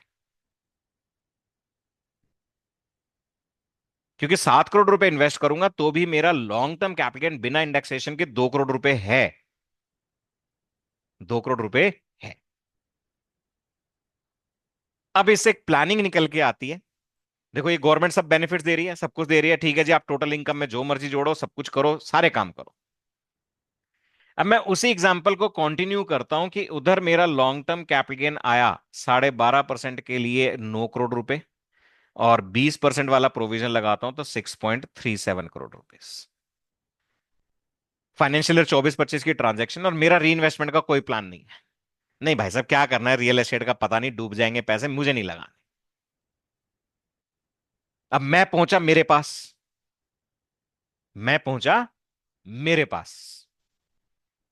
फ्रेंड्स, आजकल आपने शायद न्यूज वगैरह में पढ़ रहे होंगे, बहुत जगह आ रहा है कि एक एप्पल की जो आपकी ये ओटीटी प्लेटफॉर्म है, जिसके ऊपर बहुत सारे आपके एपिसोड्स वगैरह आते हैं, सीरीज वगैरह, तो उसके अंदर एक सीरीज का बड़ा फेमस हो रहा है सेवरेंस करके। उसके अंदर कहते हैं कि अगर किसी भी एम्प्लॉय को कंपनी ज्वाइन करनी है तो पहले उसकी एक सर्जरी करी जाएगी, और सर्जरी में उसके माइंड को दो पार्ट्स में डिवाइड कर देंगे, और एक चिप लगाई जाएगी जिसके थ्रू कंपनी कंट्रोल करेगी। जब वो ऑफिस में होगा तो उसका बाहर का कुछ भी याद नहीं होगा कि उसकी बाहर की दुनिया क्या है और उसकी लाइफ क्या है। और जब वो ऑफिस से बाहर होगा तो उसको ऑफिस के बारे में कुछ भी याद नहीं होगा कि वो क्या काम करता है, क्या नहीं करता। वो सेवरेंस, तो उसके कारण क्या कॉम्प्लिकेशंस आती है, सब कुछ वो सारी चीजें वहां पर बता रखी है। तो इसलिए मैं ये एग्जांपल क्यों दे रहा हूं कि मेरे दिमाग में आया कि भाई साहब यार, ये 20% री इन्वेस्टमेंट तो करना नहीं, बट बड़ा अच्छा खासा टैक्स लग रहा है, विच एवर इज बेनिफिशियल, मगर 12.5% तो मिनिमम लग ही रहा है ना 9 करोड़ का। तो मैं पहुंचा मेरे पास, मैं पर्सनल लाइफ से पहुंचा अपनी ऑफिशियल लाइफ भी। पंकज जी कुछ हेल्प करो यहां पे टैक्स प्लानिंग। मैंने कहा जी एक काम करो, आप कैपिटल गेन अकाउंट स्कीम में पैसे जमा करा दो 6.37 CR। सिंप्लीफाई कर लेते हैं, 6 करोड़ कर देते हैं। कहते जी उससे क्या होगा। मैंने कहा जी आपके पैसे देखो लगभग लगभग 2 साल ब्लॉक रहेंगे। अब कुछ, अब मेरे प्रोफेशनल कलीग कहेंगे जी 2 साल क्यों, कोई बताएगा कि ये पैसे 2 साल ही ब्लॉक क्यों रहेंगे। ऑल तो मेरे पास री इन्वेस्टमेंट का टाइम तो मैक्सिमम 3 साल का होता है। मैं कहता हूं जो पैसे कैपिटल गेन अकाउंट में ब्लॉक होते हैं वो 3 साल नहीं होते। कैपिटल गेन अकाउंट में जो पैसे ब्लॉक होते हैं that is blocked only for 2 years, approximate 2 years. दोस्तों उसका उदाहरण है कि आपको ये पैसा कैपिटल गेन अकाउंट में कब तक इन्वेस्ट करना है, on or before due date of ITR. अगर किसी ने फाइनेंशियल ईयर 24-25 में प्रॉपर्टी बेची है तो उसके पास कैपिटल गेन अकाउंट में पैसा इन्वेस्ट करने का ऑप्शन है नॉन ऑडिटेड केसेस में 15 सितंबर तक का। ड्यू डेट एक्सटेंड हो गई, भी ऑन लो, 15 सितंबर तक का। अगर किसी ने फाइनेंशियल ईयर 24-25 में मान लो दिसंबर 2024 को प्रॉपर्टी बेची, तो 15 सितंबर तक इन्वेस्ट करना है, 9-10 महीने तो चले गए ऑलरेडी। उससे पहले उस पैसों का जो मर्जी करो। मैंने कहा जी कैपिटल गेन अकाउंट में जमा करा दो 6 करोड़ रुपए। कैपिटल गेन अकाउंट में 6 करोड़ जमा कराऊंगा तो कल कंप्यूटर कैलकुलेट करेगा ये 3 करोड़, ये 37 लाख, इस पे टैक्स आएगा आपका 37.5 लाख, इस पे टैक्स आएगा 7.4 लाख। तो टैक्स कितना देना पड़ेगा आज, 7.4। कोई बात नहीं जी, आज तो लग गया। अब ये जब पैसा मेच्योर होगा तो that will be deem to be long term capital gain of that year. और अभी हमने डिस्कस किया था थोड़ी देर पहले कि डीम्ड कैपिटल गेन्स पे टैक्स रेट, अगर वो डीम कैपिटल गेन्स एक्रू हो रहे हैं, मैच्योर हो रहे हैं कब, 23 जुलाई 24 या उसके बाद, तो उस पे टैक्स रेट कितना लगेगा, 12.5%। तो मैं एसएससी को कंफर्ट दे सकता हूं कि भाई साहब आज देखो पैसा ब्लॉक होगा, लगभग लगभग 2 सवा 2 साल के लिए ब्लॉक होगा। आपको एफडी जितना रेट ऑफ रिटर्न भी मिलेगा, साथ में आपका 20% से टैक्स घट के कितना हो जाएगा, 12.5। तो that is going to give the benefit. अब आप उसको रिटर्न्स के टर्म्स में कैलकुलेट करो तो देखो जो इतने रुपए कमा रहा है उसको पता है कि मैं मार्केट से कितना कमा सकता हूं। अब मार्केट में अगर वो कमा भी रहा है तो that is a risky thing, risk and return. और यहां पर तो सेफ है, बैंक के अंदर कैपिटल गेन अकाउंट में पैसा सेम सेफ है। गवर्नमेंट को मेरे को 20 की जगह 12.5 देना है, दैट इज ऑल्सो सेफ।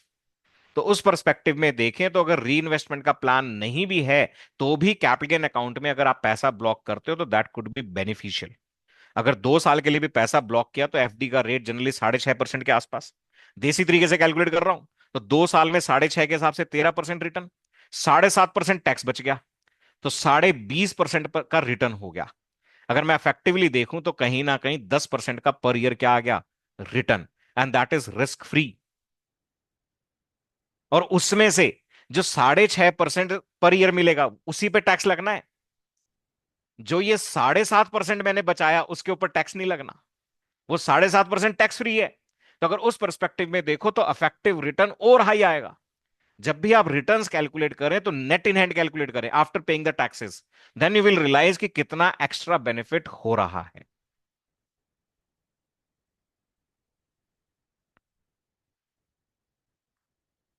अक्षित जी कह रहे हैं, I have small carry here on a similar issue in SSC sold an asset in 22-23, purchased a house property, new asset and claimed 54F for it. This new asset was sold before 3 years in financial year 25-26. Now the exemption gets withdrawn in financial year 25-26. In this case, taxation in such a case will be at 12.5. बहुत बढ़िया सवाल अक्षित जी का। कि friends आपको पता है कि section 54F कहता है कि जो आपने नया घर खरीदा उसको अगले 3 साल में बेचना नहीं है। अगर आप अगले 3 साल में बेचोगे तो जो पुराना कैपिटल गेन एग्जेम्प्ट हुआ था उस पर वापस टैक्स लगेगा। वहां पर भी लॉ क्या कहता है, it will be deem to be income of that year in which new asset is transferred. तो same interpretation, tax will be 12.5% and not 20%। All though री इन्वेस्टमेंट के कारण 20% बचाया था। साक्षी जी पूछ रहे 3 करोड़ क्या लिया, 3 करोड़ का कैपिटल गेन। मैंने 6 करोड़ रुपए री इन्वेस्टमेंट करे, 9 करोड़ रुपए मेरा कैपिटल गेन था। तो मेरा 3 करोड़ रुपए का क्या क्या रह गया, लॉन्ग टर्म कैपिटल गेन बिना इंडेक्सेशन के।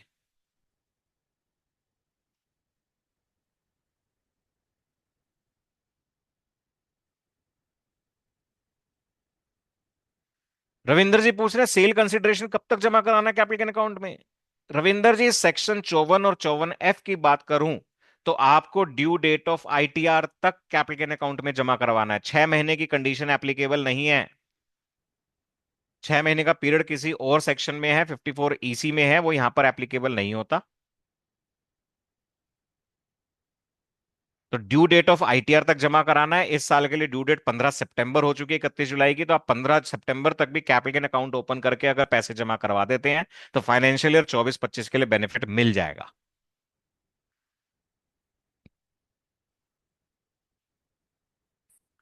चल सकते हैं जी आगे। यहां तक किसी को कोई डाउट और क्वेरी हो तो पूछें जरा।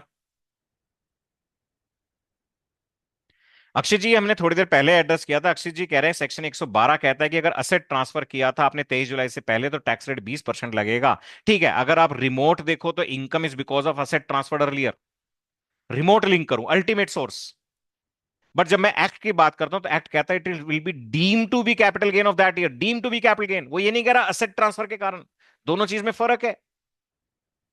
When it says deem to be capital gain तो डीमिंग प्रोविजन लग रहा है। आपका कैपिटल गेन हेड के हिसाब से तो इनकम उस साल की बन चुकी, वो तो असेट उस साल ट्रांसफर हुआ था। तो आज के दिन मेरे हिसाब से वो डीम्ड कैपिटल गेन है, इसलिए 12.5% लगेगा, 20% का प्रोविजन अप्लाई नहीं होगा।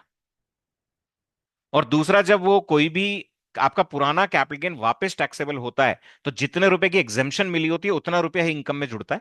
वहां पर indexation period of holding matter नहीं करती। पहले लॉन्ग टर्म था, आज भी लॉन्ग टर्म मानेंगे। उस समय आपने एग्जेम्पशन 2 करोड़ की ली तो आज इनकम 2 करोड़ बनेगी। उस समय एग्जेम्पशन आपने 2.5 करोड़ की ली तो इनकम 2.5 करोड़ बनेगी।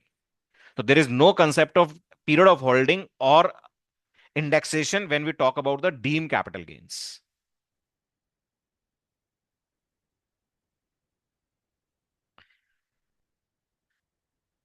चलते हैं जी आगे।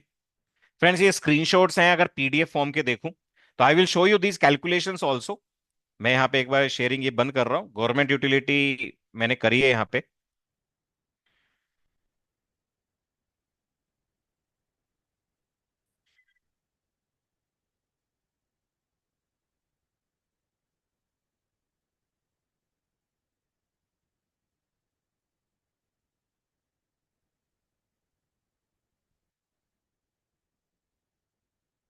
This is the government utility, मेरे ख्याल से विजिबल होगी। एक्सेल यूटिलिटी है, ITR 3 फॉर्म। यस सर, ठीक। विजिबल है। हाँ जी। तो इसका बाकी इंफॉर्मेशन मैंने नॉर्मली फिलअप कर दी है। पार्ट ए जनरल वगैरह अगर मैं बात करूं सो दैट कि वो कैलकुलेट करके दिखा दे ईच एंड एवरीथिंग। तो मैं सीधा आपका कैपिटल गेन हेड पे चलता हूं। मैंने यहाँ पे बिजनेस इनकम दिखाई 24 lakhs, सो दैट कि सारी चीजें प्रॉपरली कैलकुलेट होके हमारे पास जो एग्जाम्पल चाहिए वो आ जाए रिजल्ट्स। तो this is schedule capital gain, इसमें मैं सीधा लॉन्ग टर्म पे चल रहा हूँ। This is the purchase of land और बिल्डिंग। इसके अंदर सबसे पहले वो कह रहा है डेट ऑफ परचेज, मैंने कुछ यहाँ पे 1 अप्रैल 2001 भेजी, डेट ऑफ सेल 20 मार्च 2025, कितने रुपए में बेची है, 10 करोड़ रुपए, स्टैम्प ड्यूटी वैल्यू 10 करोड़ रुपए, फिर मैंने कॉस्ट ऑफ एक्विजिशन भरी वहां पर 1 करोड़ रुपए।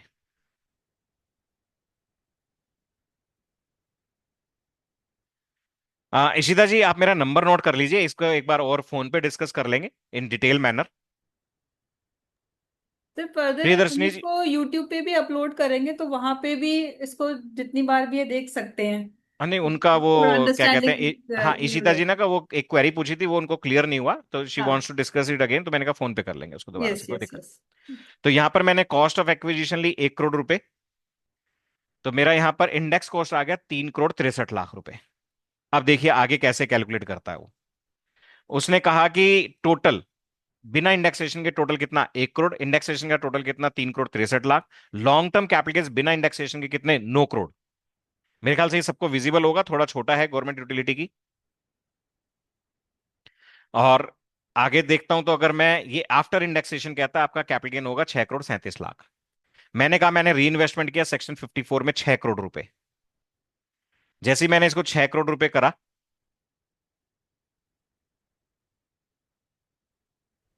तो यहां पर इसने क्या कहा, लॉन्ग टर्म कैपिटल गेन्स बिना इंडेक्सेशन के 3 crore, long term capital gains indexation के साथ 37 लाख। अब उसने टैक्स कैलकुलेट किया, 12.5% कितना होगा, ये 20% कितना होगा, और उसने कहा कि एक्सेस टैक्स कितना जो इग्नोर होना चाहिए वो करा इसने, 3 करोड़ 1 लाख, और सॉरी 30 लाख 10 हजार रुपए। तो इतने रुपए से मेरा टैक्स बच गया। अब मैंने बाकी इनकम कितनी ली थी, 24 लाख रुपए। अब 24 लाख रुपए और अगर मैं 37 लाख रुपए इनकम लेता हूं तो मेरी टोटल इनकम 50 लाख क्रॉस करती है, मगर 1 करोड़ क्रॉस नहीं करती। बट अगर 3 करोड़ रुपए का कैपिटल गेन लेता हूं तो मेरी टोटल इनकम 2 करोड़ भी क्रॉस कर जाती है। तो सवाल यह आता है कि सरचार्ज 10 लगेगा या 15 लगेगा। तो ये यहां तक कैलकुलेशंस हैं, ये तो मैंने ऐसी फॉल्स इंफॉर्मेशन डाली है, किसको प्रॉपर्टी बेची।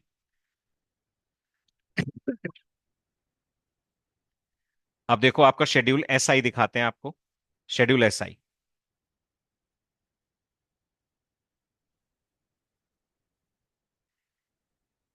दोस्तों अगर आप शेड्यूल एसआई में जाओगे तो यहां पर देखो इनकम कितनी पकड़ रहा है सेक्शन 112 में, 3 करोड़, बट उस पर टैक्स कितना ले रहा है, 7,40,000।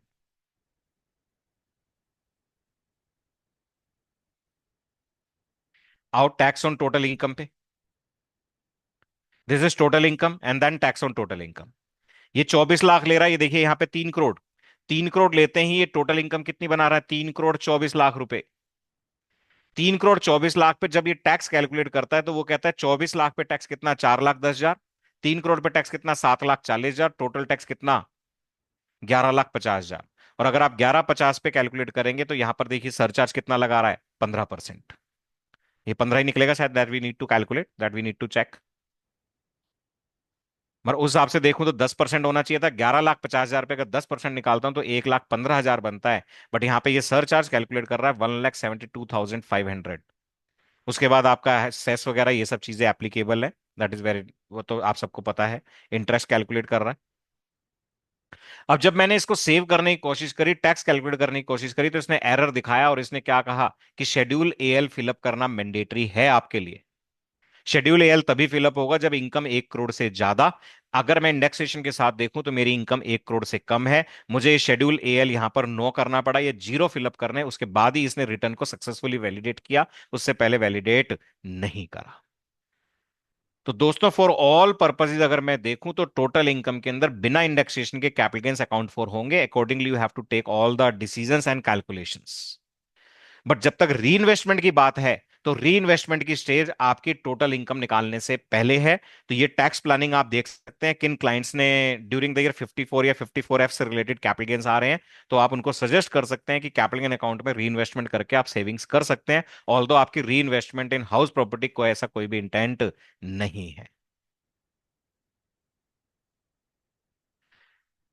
अक्षय जी आपकी बात रख देते हैं।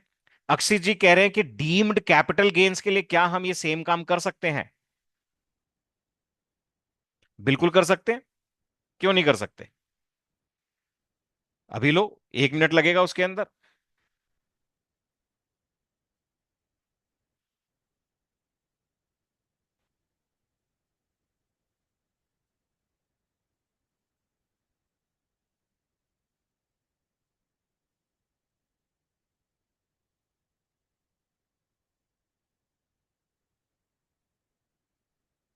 ये मैंने एक शीट बनाई जिसके अंदर डीम्ड कैपिटल गेन्स मैंने पंच किए और कोई इनकम पंच नहीं करी इन कैपिटल गेन शेड्यूल। उसके अंदर डीम्ड कैपिटल गेन्स में मैंने कहा कि जिस साल मैंने ओरिजिनली असेट ट्रांसफर किया था वो प्रीवियस ईयर 21-22 था, और उसके 2 करोड़ रुपए इस साल टैक्सेबल हो रहे हैं। और उसमें आगे कॉलम पूछता है कि ये जो लिमिटेशन विड्रॉल था 23 जुलाई 24 से पहले था या 23 जुलाई 24 या उसके बाद था। तो मैंने कहा जी 23 जुलाई 24 या उसके बाद था। और मैंने यहाँ पे देखिए 2 करोड़ रुपए मैं मान के चल रहा हूं कि उस समय मैंने कैपिटल गेन अकाउंट में 2 करोड़ रुपए डाले थे, और वो 2 करोड़ रुपए पे इस साल टैक्स लग रहा है। अब जब इस पे मैं टैक्स कैलकुलेशन देखता हूं, शेड्यूल SI,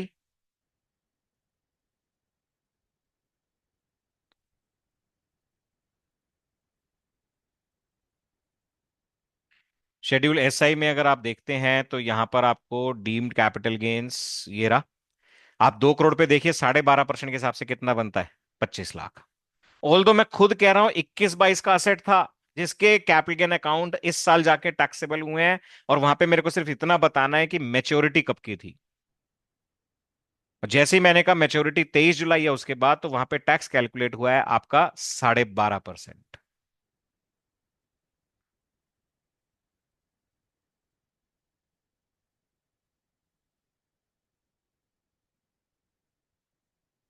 सारिका जी टाइम परमिट करेगा देखेंगे, थोड़ा टॉपिक से हटके है आपका जो क्वेरी है। चलते हैं जी आगे, मैं इसको यहाँ पे बंद करता हूँ, आगे कंटिन्यू करते हैं।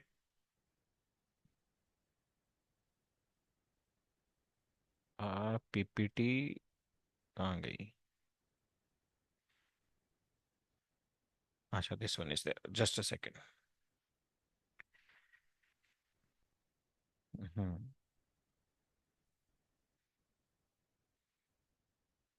फ्रेंड्स ये सारे स्क्रीनशॉट्स हैं PDF फॉर्मेट्स के, दैट वी हैव। अच्छा, अब अगला सवाल इसी से रिलेटेड। ये बहुत क्वेरी आ रही है मेरे पास बार बार कि अगर हम नॉन रेजिडेंट से अगर इमूवेबल प्रॉपर्टी इंडिया में परचेज कर रहे हैं तो क्या हमें TDS 12.5% के हिसाब से डिडक्ट करना है या 20% के हिसाब से करना है। मैं मान के चल रहा हूं उस नॉन रेजिडेंट ने 23 जुलाई से पहले एक्वायर की थी और वो लॉन्ग टर्म है। दोस्तों 20% एक कंप्यूटेशन बेनिफिट है, 20% is not the TDS rate.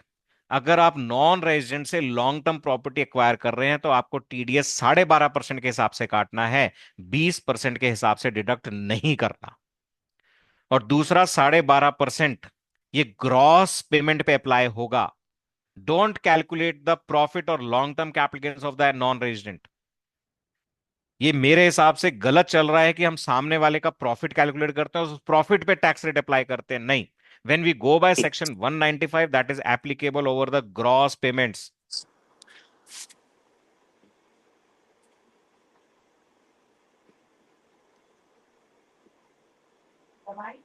आशा जी कह रहे हैं is it right to say that in case pre-23rd of July there is a gain but post it is loss, separate computation and reporting require no set off. Asha ji मेरा मानना है, आशा जी का सवाल को मैं रिपीट करता हूं, बहुत अच्छा सवाल है, कि 23 जुलाई से पहले कोई असेट ट्रांसफर किया था जिसके ऊपर प्रॉफिट आ रहा है, और एक असेट ट्रांसफर किया 23 जुलाई के बाद जिस पर लॉस आ रहा है। क्या वो लॉस वो 23 जुलाई से पहले वाले प्रॉफिट से सेट ऑफ होगा? In my opinion yes. Act ऐसी कोई भी रेस्ट्रिक्शन इंपोज नहीं कर रहा। हाँ, 23 जुलाई के बाद का जो लॉस कैलकुलेट होगा that must be calculated before indexation. अगर उसके बावजूद भी लॉस है तो वो लॉस आपके 23 जुलाई से पहले वाले प्रॉफिट्स के साथ सेट ऑफ होगा। एक्ट में ऐसी कोई भी रेस्ट्रिक्शन नहीं है। हाँ, आपकी क्वेरी से मुझे यूटिलिटी जरूर चेक करनी पड़ेगी, बट एक्ट में रेस्ट्रिक्शन नहीं है। मैं कोई भी लॉस किसी भी प्रॉफिट से सेट ऑफ कर सकता हूं, इररेस्पेक्टिव ऑफ डेट। हाँ, नेचर की रेस्ट्रिक्शंस है वो सब हमको पता है।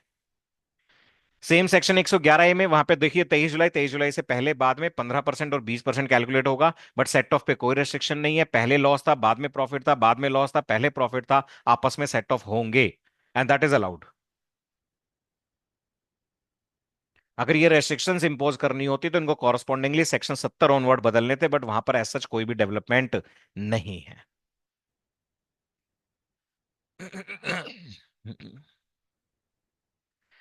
वैशाली जी का कहना है कि अगर नॉन रेजिडेंट को पेमेंट कर रहे हैं तो सरचार्ज की एप्लीकेबिलिटी क्या ग्रॉस पेमेंट के बेसिस पे होगी? यस। ग्रॉस पेमेंट अगर 50 लाख, 1 करोड़ या 2 करोड़ से ज्यादा है तो आपको सरचार्ज भी टीडीएस के रेट में जोड़ना है। सामने वाले का प्रॉफिट जीरो है, कम है, does not make any difference. अगर आप दो जनों से प्रॉपर्टी खरीद रहे हैं तो दोनों के केस में अलग अलग एप्लीकेबिलिटी देखेंगे। अगर हस्बैंड वाइफ दोनों नॉन रेजिडेंट हैं, दोनों बेच रहे हैं, दोनों को आप 1.5 1.5 करोड़ दे रहे हो, तो 1.5 1.5 करोड़ के हिसाब से सरचार्ज देखना, दैट मेक्स इट 15%। 3 करोड़ के हिसाब से नहीं देखना। आप 70 70 लाख दोनों को पे कर रहे हो, टोटल 1.4 CR, तो सरचार्ज 10% लगेगा, 15% नहीं लगेगा। पर पर्सन ट्रांजैक्शन देखनी है।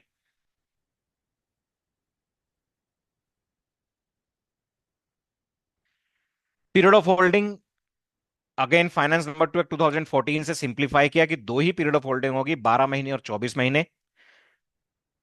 12 महीने किस किस पे एप्लीकेबल मैंने लिख दिया, बाकी सब पे 24 महीने। क्या अभी भी 36 महीने का कोई क्लॉज बाकी है? Anyone having idea? ऐसा कोई भी कैपिटल गेन जहां पे पीरियड ऑफ होल्डिंग अगर 36 महीने से ज्यादा होगी तो ही लॉन्ग टर्म होगा, अदरवाइज नहीं होगा।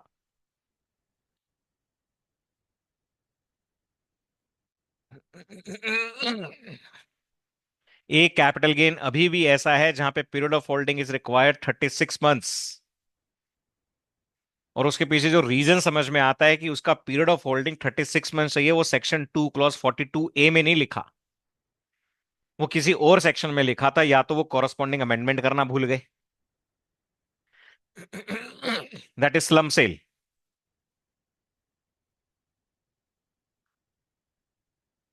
स्लम सेल के केस में सचिन जी, अगर non resident lower deduction certificate लाता है तो उस सर्टिफिकेट में जो रेट लिखा है उस रेट पे आप टीडीएस काटेंगे ग्रॉस अमाउंट पे, और उस रेट में सरचार्ज इंक्लूड होगा अगर ग्रॉस अमाउंट 50 लाख, 1 करोड़ या 2 करोड़ से ज्यादा है। जो लोअर डिडक्शन सर्टिफिकेट आता है उसमें जो रेट दिया होता है, that rate is, you can say, alternate to 12.5% and not alternate to 12.5 plus surcharge plus cess. तो जो आपको 197 में सर्टिफिकेट मिलेगा उस पर सरचार्ज और सेस जोड़ना है अलग से। शशिमा जी, जो एग्जांपल बताया था उसमें सरचार्ज 15% इसलिए लग रहा है, मैंने आपको बताया कि लॉन्ग टर्म कैपिटल गेन्स के ऊपर सरचार्ज का कैप है, और वो कैप 15% का है। चाहे आपके long term capital gains 2 crore से ज्यादा हो तो भी लॉन्ग टर्म कैपिटल गेन्स के टैक्स पे सरचार्ज मैक्सिमम 15 लगेगा, उससे ज्यादा अलाउड नहीं है। सिमिलरली 111A के लिए भी।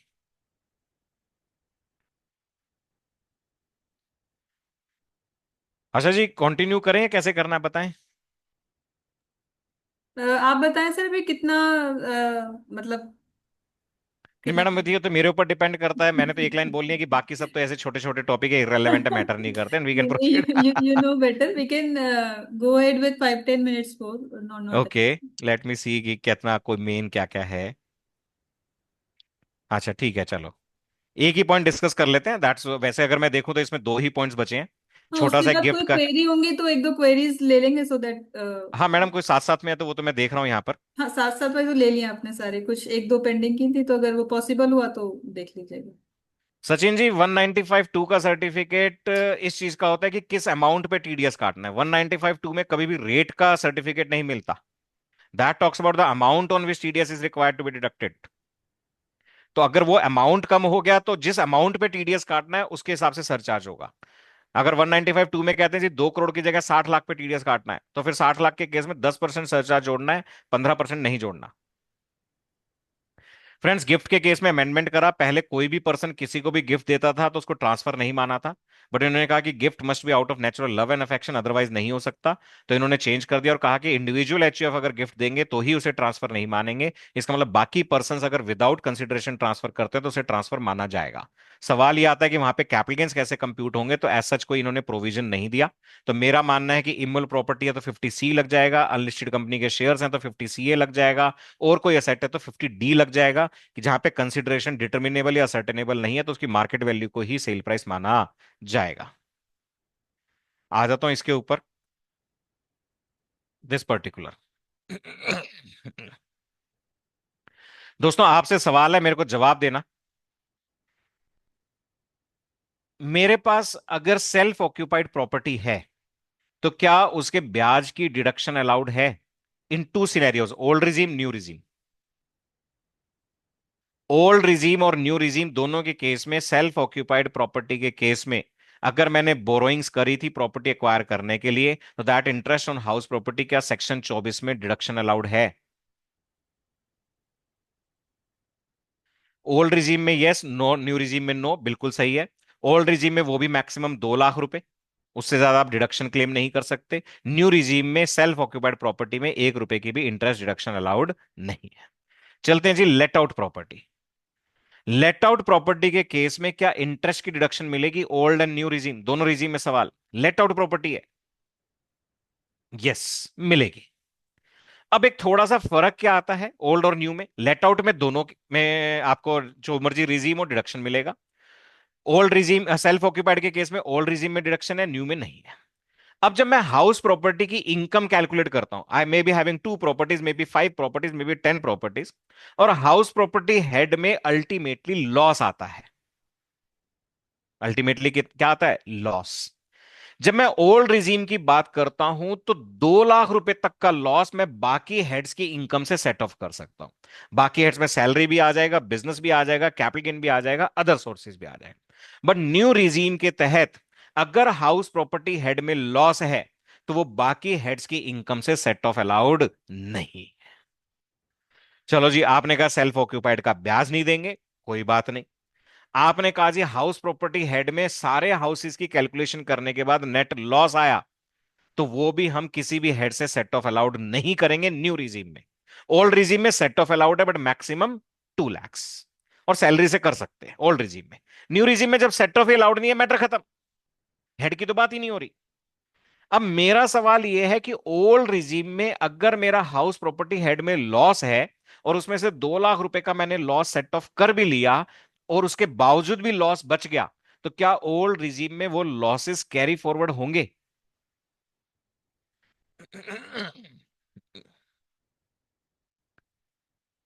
प्रियंका गोयल जी का कहना है बिल्कुल होंगे, सचिन गोयल जी का भी कहना होंगे, सबका कहना होंगे। Friends, we all know the law. Old regime के तहत लॉसेस कैरी फॉरवर्ड होंगे, अगले 8 साल तक कैरी फॉरवर्ड कर सकते हो, सेट ऑफ कर सकते हो। सेट ऑफ करोगे तो only from income from house property, दूसरे के हेड्स के इनकम से सेट ऑफ नहीं होगा। अब आते हैं न्यू रिजीम में। न्यू रिजीम में सेल्फ ऑक्यूपाइड डिडक्शन है ही नहीं, लॉस होगा ही नहीं। Late out property, loss possible है। अब वो लॉस बाकी हेड्स की इनकम से तो सेट ऑफ अलाउड नहीं है। क्या न्यू रिजीम में हाउस प्रॉपर्टी का लॉस कैरी फॉरवर्ड कर सकता हूं? न्यू रिजीम में हाउस प्रॉपर्टी हेड में लॉस है, after all calculations of house property head, क्या वो लॉसेस कैरी फॉरवर्ड होंगे? विशाली जी, स्टार्टिंग में बोला था आशा जी को मैंने, शुड बी का जवाब नहीं चाहिए मुझे। प्रियंका जी देखो, विद इन हाउस प्रॉपर्टी में सेट ऑफ कर चुका, हाउस प्रॉपर्टी हेड के सारे हाउस प्रॉपर्टी मैंने अकाउंट फॉर कर लिए, उसके बावजूद भी लॉस है। तो सवाल यह है कि बाकी हेड्स की इनकम से सेट ऑफ कर सकता हूं न्यू रिजीम? नो। क्या कैरी फॉरवर्ड कर सकता हूं? नो, कैरी फॉरवर्ड भी नहीं होंगे। आप यूटिलिटी में भर के देखिए, न्यू रिजीम के तहत हाउस प्रॉपर्टी का लॉस इवन कैरी फॉरवर्ड भी नहीं होगा। दोस्तों, जब देखिए वीना जी आप पूछ रहे हैं व्हाट एंड व्हाई, दोस्तों जी कारण तो मुझे भी नहीं पता, रीजन पता है, दोनों चीज में फर्क है वाई के अलावा। अगर आप सेक्शन 115 बीएसी पढ़ते हैं which talks about the new regime, that says कि हम जो आपको चीजें यहां पर डिनाई कर रहे हैं, जिसके अंदर 71 बी का लॉस सेट ऑफ भी डिनाइड है, that says it will be deem to be allowed. मान के चलेंगे कि आपको बेनिफिट मिल चुका है। जब बेनिफिट मिल चुका है तो इसका मतलब आपका लॉसेस कैरी फॉरवर्ड भी नहीं होंगे।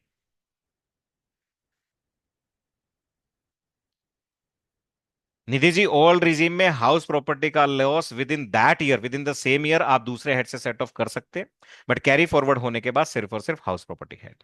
तो न्यू रिजीम में अगर मैं बात करूं तो हाउस प्रॉपर्टी का लॉस कैरी फॉरवर्ड भी नहीं होगा। अब लोगों को धीरे धीरे रियलाइज हुआ, अरे न्यू रिजीम में तो हाउस प्रॉपर्टी का लॉस मिल ही नहीं रहा, क्या करें? तो लोगों ने उसका तरीका निकाला और कहा कि भाई साहब, किसने कहा है कि रेजिडेंशियल प्रॉपर्टी का किराया हाउस प्रॉपर्टी हेड में टैक्सेबल होगा?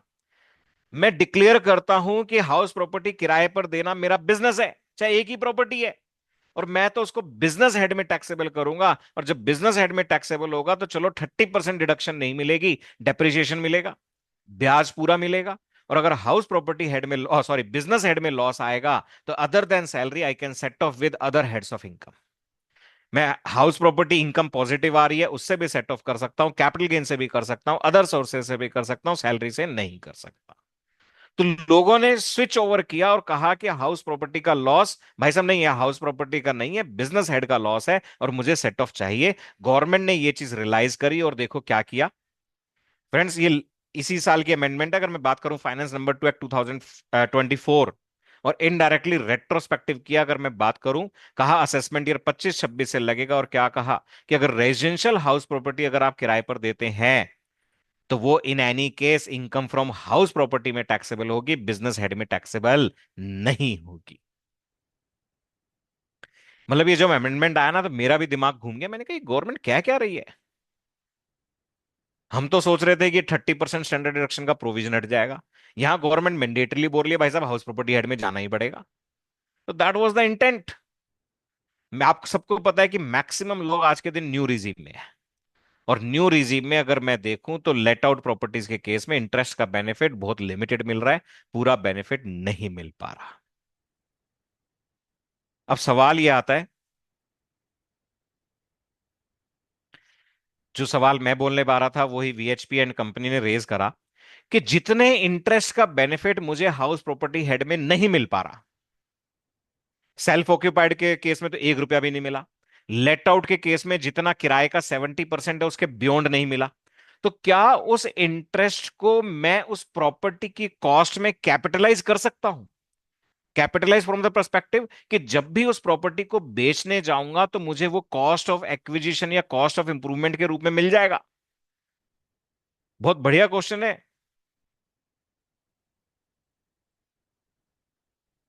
वीना गर्ग जी कह रही है अगर पीजी एकोमोडेशन है तो हाउस प्रॉपर्टी हेड में, अगर वो रेजिडेंशियल हाउस प्रॉपर्टी है तो दोस्तों वो हाउस प्रॉपर्टी हेड में जाएगी, अब बिजनेस हेड में नहीं जाएगी। और interest on borrowed capital to the extent of आपका जो रेंट आ रहा है उसके 70% तक मिल पाएगा, बाकी इंटरेस्ट आप भूल जाओ। अब सवाल यह है कि मेरा जो इंटरेस्ट का बेनिफिट नहीं मिला, क्या उसे मैं कॉस्ट का पार्ट बना सकता हूं? और कॉस्ट में भी दो चीजें हैं, कॉस्ट ऑफ एक्विजिशन और एक कॉस्ट ऑफ इंप्रूवमेंट। फ्रेंड्स ये डिस्कशन बहुत पुराना चला आ रहा है, there are plethora of judgment जो हमारे फेवर में है, और वो कहते हैं कि ये इंटरेस्ट कॉस्ट का पार्ट बन सकता है। वहां पे ये ऑब्जेक्शन आया कि कॉस्ट ऑफ इंप्रूवमेंट कैसे है। दोस्तों देखा जाए तो कॉस्ट ऑफ इंप्रूवमेंट थोड़ी है। अगर आपने हाउसिंग लोन लिया और उसका ब्याज पे कर रहे हो तो उससे कोई इंप्रूवमेंट नहीं हो रही। और दूसरा, कॉस्ट ऑफ इंप्रूवमेंट में क्लियर कट लिखा हुआ था कि ऐसा कोई भी खर्चा जिसका आपको बेनिफिट किसी और हेड में मिल रहा है, तो वो खर्चा आपका कॉस्ट ऑफ इंप्रूवमेंट का पार्ट नहीं बनेगा। अब वहां पे डिस्कशंस हुए तो कोर्ट ने कहा कि this is nothing but cost of acquisition, this is nothing but cost of acquisition. आपने एक्वायर करने के लिए एक लाइबिलिटी इंकर करी थी, वो लाइबिलिटी कब क्वांटिफाई होगी, कब पे होगी, कैपिटल गेन्स हेड में मैटर नहीं करता। ये एक्वायर करने के कारण आपकी एक लाइबिलिटी है तो ये कॉस्ट का पार्ट बनेगी, and that will B cost of acquisition. क्योंकि कॉस्ट ऑफ एक्विजिशन में ऐसा कुछ भी नहीं लिखा था कि किसी भी खर्चे का बेनिफिट किसी दूसरे हेड में मिल गया तो वो इसका पार्ट नहीं बनेगा। अब ये चीज जजमेंट्स आती गई, लोगों को पता चलता गया, तो सबने क्या करा फ्रेंड्स, उस इंटरेस्ट को बेनिफिट लिया। कोर्ट में यह भी पॉइंट रेज हुआ कि भाई साहब ये तो डबल बेनिफिट मिल रहा है। आप ओल्ड रिजीम के हिसाब से सोचो, सेक्शन 24 में ब्याज क्लेम करा और सेक्शन 55 में जाके उसको कॉस्ट ऑफ एक्विजिशन का भी पार्ट बनाया। कोर्ट ने कहा कि भाई साहब आपने लॉ में ऐसी कोई रेस्ट्रिक्शन नहीं लगा रखी, अगर एसएससी को डबल बेनिफिट मिल रहा है तो मिल रहा है, उसमें कुछ भी गलत नहीं है। तो उधर ब्याज सेक्शन 24 में भी क्लेम किया और उधर कॉस्ट का पार्ट भी बनाया। जब कॉस्ट का पार्ट बनाया तो उन्होंने अमेंडमेंट करी, जब एट लार्ज ये काम होना स्टार्ट हुआ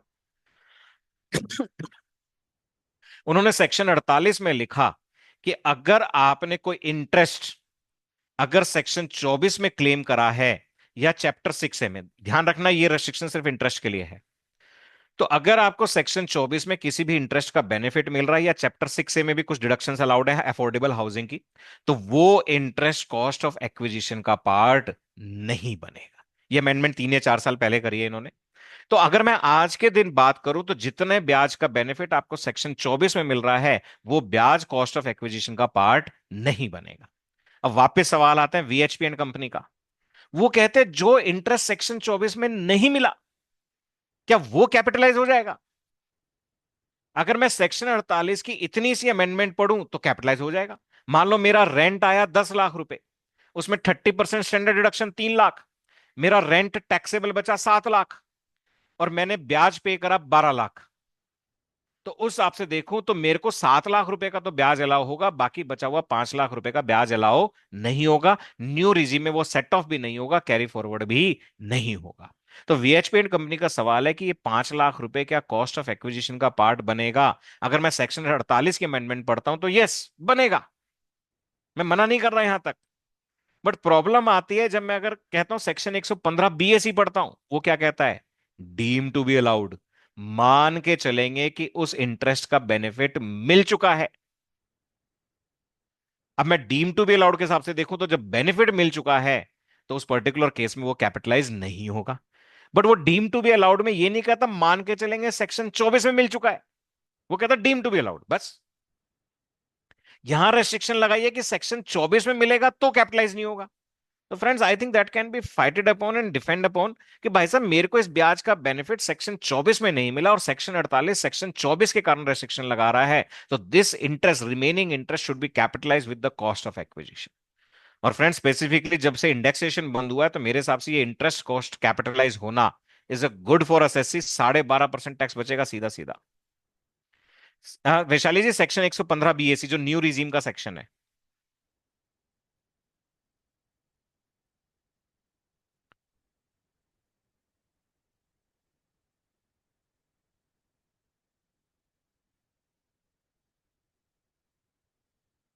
इसके लिए फिर कभी और प्लान करेंगे सेशन कि आईटीआर फॉर्म में चेंजेस। वैसे तो बहुत सारे चेंजेस हमने डिस्कस कर लिए, अब ऐसा कोई टेक्निकल चेंज नहीं बचा क्योंकि कैपिटल गेन्स के कारण ही मेजर चेंजेस थे। तो ये तो मैंने जस्ट इनकॉर्पोरेट किया था कि सो दैट कि अगर हमारे पास टाइम होगा और परमिट कर रहा होगा। But is already 6:45। आपके भी एंगेजमेंट्स होंगे और मेरे तो इन एनी केस हैं ही, इसमें कोई दो राय नहीं है। Yes, I understand sir. तो फ्रेंड्स, अगर कोई आपकी क्वेरी हो तो मोस्ट वेलकम टू आस्क। 1 और 2 क्वेरीज ले लेते हैं, अदरवाइज आप मेरा नंबर नोट कर लीजिए एंड वी कैन, आप मेरे को मेल भी कर सकते हैं और आप फोन भी कर सकते हैं। आप ईमेल आईडी और मोबाइल नंबर नोट कर सकते हैं। In case of intra-head long-term loss adjustment where one is before 23 July, other is after 23 July, rate of tax will be at rate। देखिए शेफाली जी, देखिए आपने कहा एक कैपिटल गेन है, एक कैपिटल लॉस है, दोनों लॉन्ग टर्म है, आपस में सेट ऑफ हो गए। तो जब सेट ऑफ होने के बाद आप ये देखिए कि वो कैपिटल गेन कौन से वाला था। वो 23 जुलाई के बाद वाला है तो बाद वाले रेट लगेंगे, 23 जुलाई से पहले वाला है तो पहले वाले। वो प्रॉफिट किस पीरियड का है उस पर डिपेंड करेगा। मीन्स अगर प्रायर टू 23 जुलाई जो भी मेरा लॉस गेन हो रहा था वो आपस में सेट ऑफ होके जीरो हो गया, तो मैम टैक्स नहीं लगेगा, तो वेरी फिर सिंपल। हाँ जी। मेरे को बात का ही देखना है जो भी 23 जुलाई के हाँ अंदर हाँ हाँ पूरा हाँ। मेरा। राइट। बाकी ये जरूर है कि देखिए, मैं इसमें यही रिक्वेस्ट करूंगा कि एक बार आप यूटिलिटीज के थ्रू भी चेक कर ले, क्लाइंट को कुछ भी शेयर करने से पहले। देखिए क्या होता है, 2,000 5,000 का अगर डिफरेंस आता है तो इट्स बेटर टू पे ऑफ, नहीं तो अदरवाइज बाद में यूटिलिटी पे 140। जैसे अभी हमने कुछ जगहों पे देखा कि जैसे यूटिलिटी सरचार्ज नहीं लगा रहा है या लगा रहा है या सेट ऑफ ऐसे अलाउ कर रहा है। अब हम्म। जैसे लास्ट ईयर हमने देखा था शॉर्ट टर्म कैपिटल गेन के केस में 87A के रिबोट रिबेट का जो इशू हुआ था कि हाँ उन्होंने जी, बोला कि ये तो हमेशा से लॉ में यही था, यूटिलिटी बिल्कुल। डिफॉल्ट थी। हाँ जी। इसमें ऐसे कौन से पॉइंट है जहां पे ये ट्रिगर हो सकता है कि गवर्नमेंट को लगेगा उसका रेवेन्यू लॉस ज्यादा हो रहा है और उन्होंने। मैडम, ये लॉसेस सेट ऑफ में ही लग रहा है। गवर्नमेंट हो सकता है कि अपने बैक एंड पे प्रायोरिटी चेंज कर दे कि कौन सा लॉस किस इनकम से सेट ऑफ होगा, considering the rate. Yes. Government prefer करेगी आपके कोई लॉसेज है तो वो पहले उससे सेट ऑफ हो जिसपे 10% या 12.5 लगना है। आई विल प्रीफर कि मैं पहले उससे सेट ऑफ करूं जिसपे जो स्लैब रेट लगना है। इशिता मेहरा जी का एक क्वेश्चन है, एक क्वेश्चन ले लेते हैं ये। हाँ जी, can I avail section 54F exemption for repayment of loan acquired for purchase of new house, the loan was repaid within 1 year of purchase. Ishita ji देखिए, लोन की रीपेमेंट के कारण कोई सेक्शन 54F की एग्जेम्पशन नहीं मिलती। आपने नया घर लिया था, वो with in the time period लिया था और सेक्शन 54F की बाकी कंडीशंस फुलफिल कर रहे हो, तो नया घर खरीदने के कारण आपको एग्जेम्पशन मिलेगी। उस नया घर खरीदने का आपका सोर्स क्या था? आपने बैंक लोन लेके खरीदा या आपने पुराने वाला पैसा जो कैपिटल गेन से आया था वो लगाया था, एज सच मैटर नहीं करता। बट आपका अल्टीमेट सोर्स मैटर करता है। जब आप ये कहते हो कि मैंने फॉर एग्जांपल ज्वेलरी बेची और ज्वेलरी का पैसा मकान में लगाया, ऑल्दो हो सकता है आपने हाउसिंग लोन लेके मकान में पैसा लगाया, तो भी मेरे हिसाब से एग्जेम्पशन मिल जाएगी। बट जब आप एग्जेम्पशन क्लेम करोगे तो उस इंटरेस्ट का बेनिफिट नहीं ले पाओगे सेक्शन 24 में, ये ध्यान रखना। क्योंकि आप अल्टीमेट सोर्स क्या बता रहे हो? Your capital gains. In income tax मेरा ये मानना है कि इमीडिएट सोर्स मैटर नहीं करता, मैटर क्या करता है? Ultimate source. और अल्टीमेट सोर्स जब आप 54F की एग्जामेशन लेना चाहते हो तो वो ज्वेलरी की सेल प्रोसीड्स हैं, वो हाउसिंग लोन नहीं है।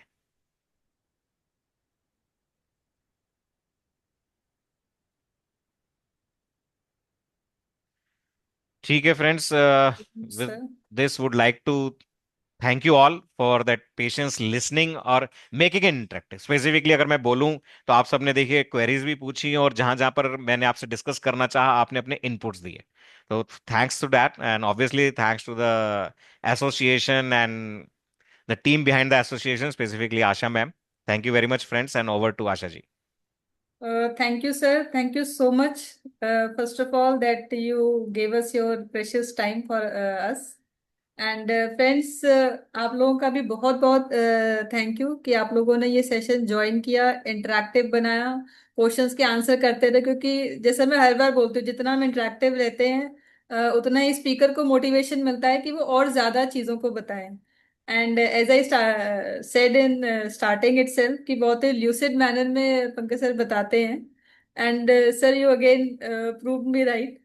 बहुत ही wonderful and clear headed session I can say. And जो कॉम्प्लेक्सिटी इसमें हो सकती है उसको भी ब्रेक कर करके, तोड़ तोड़ के आपने उसको बहुत ही क्रिस्प तरीके से हमें बताया, कहाँ इश्यूज आ सकते हैं और कहाँ नहीं आ सकते, क्या प्लानिंग टिप दे सकते हैं अपने क्लाइंट को।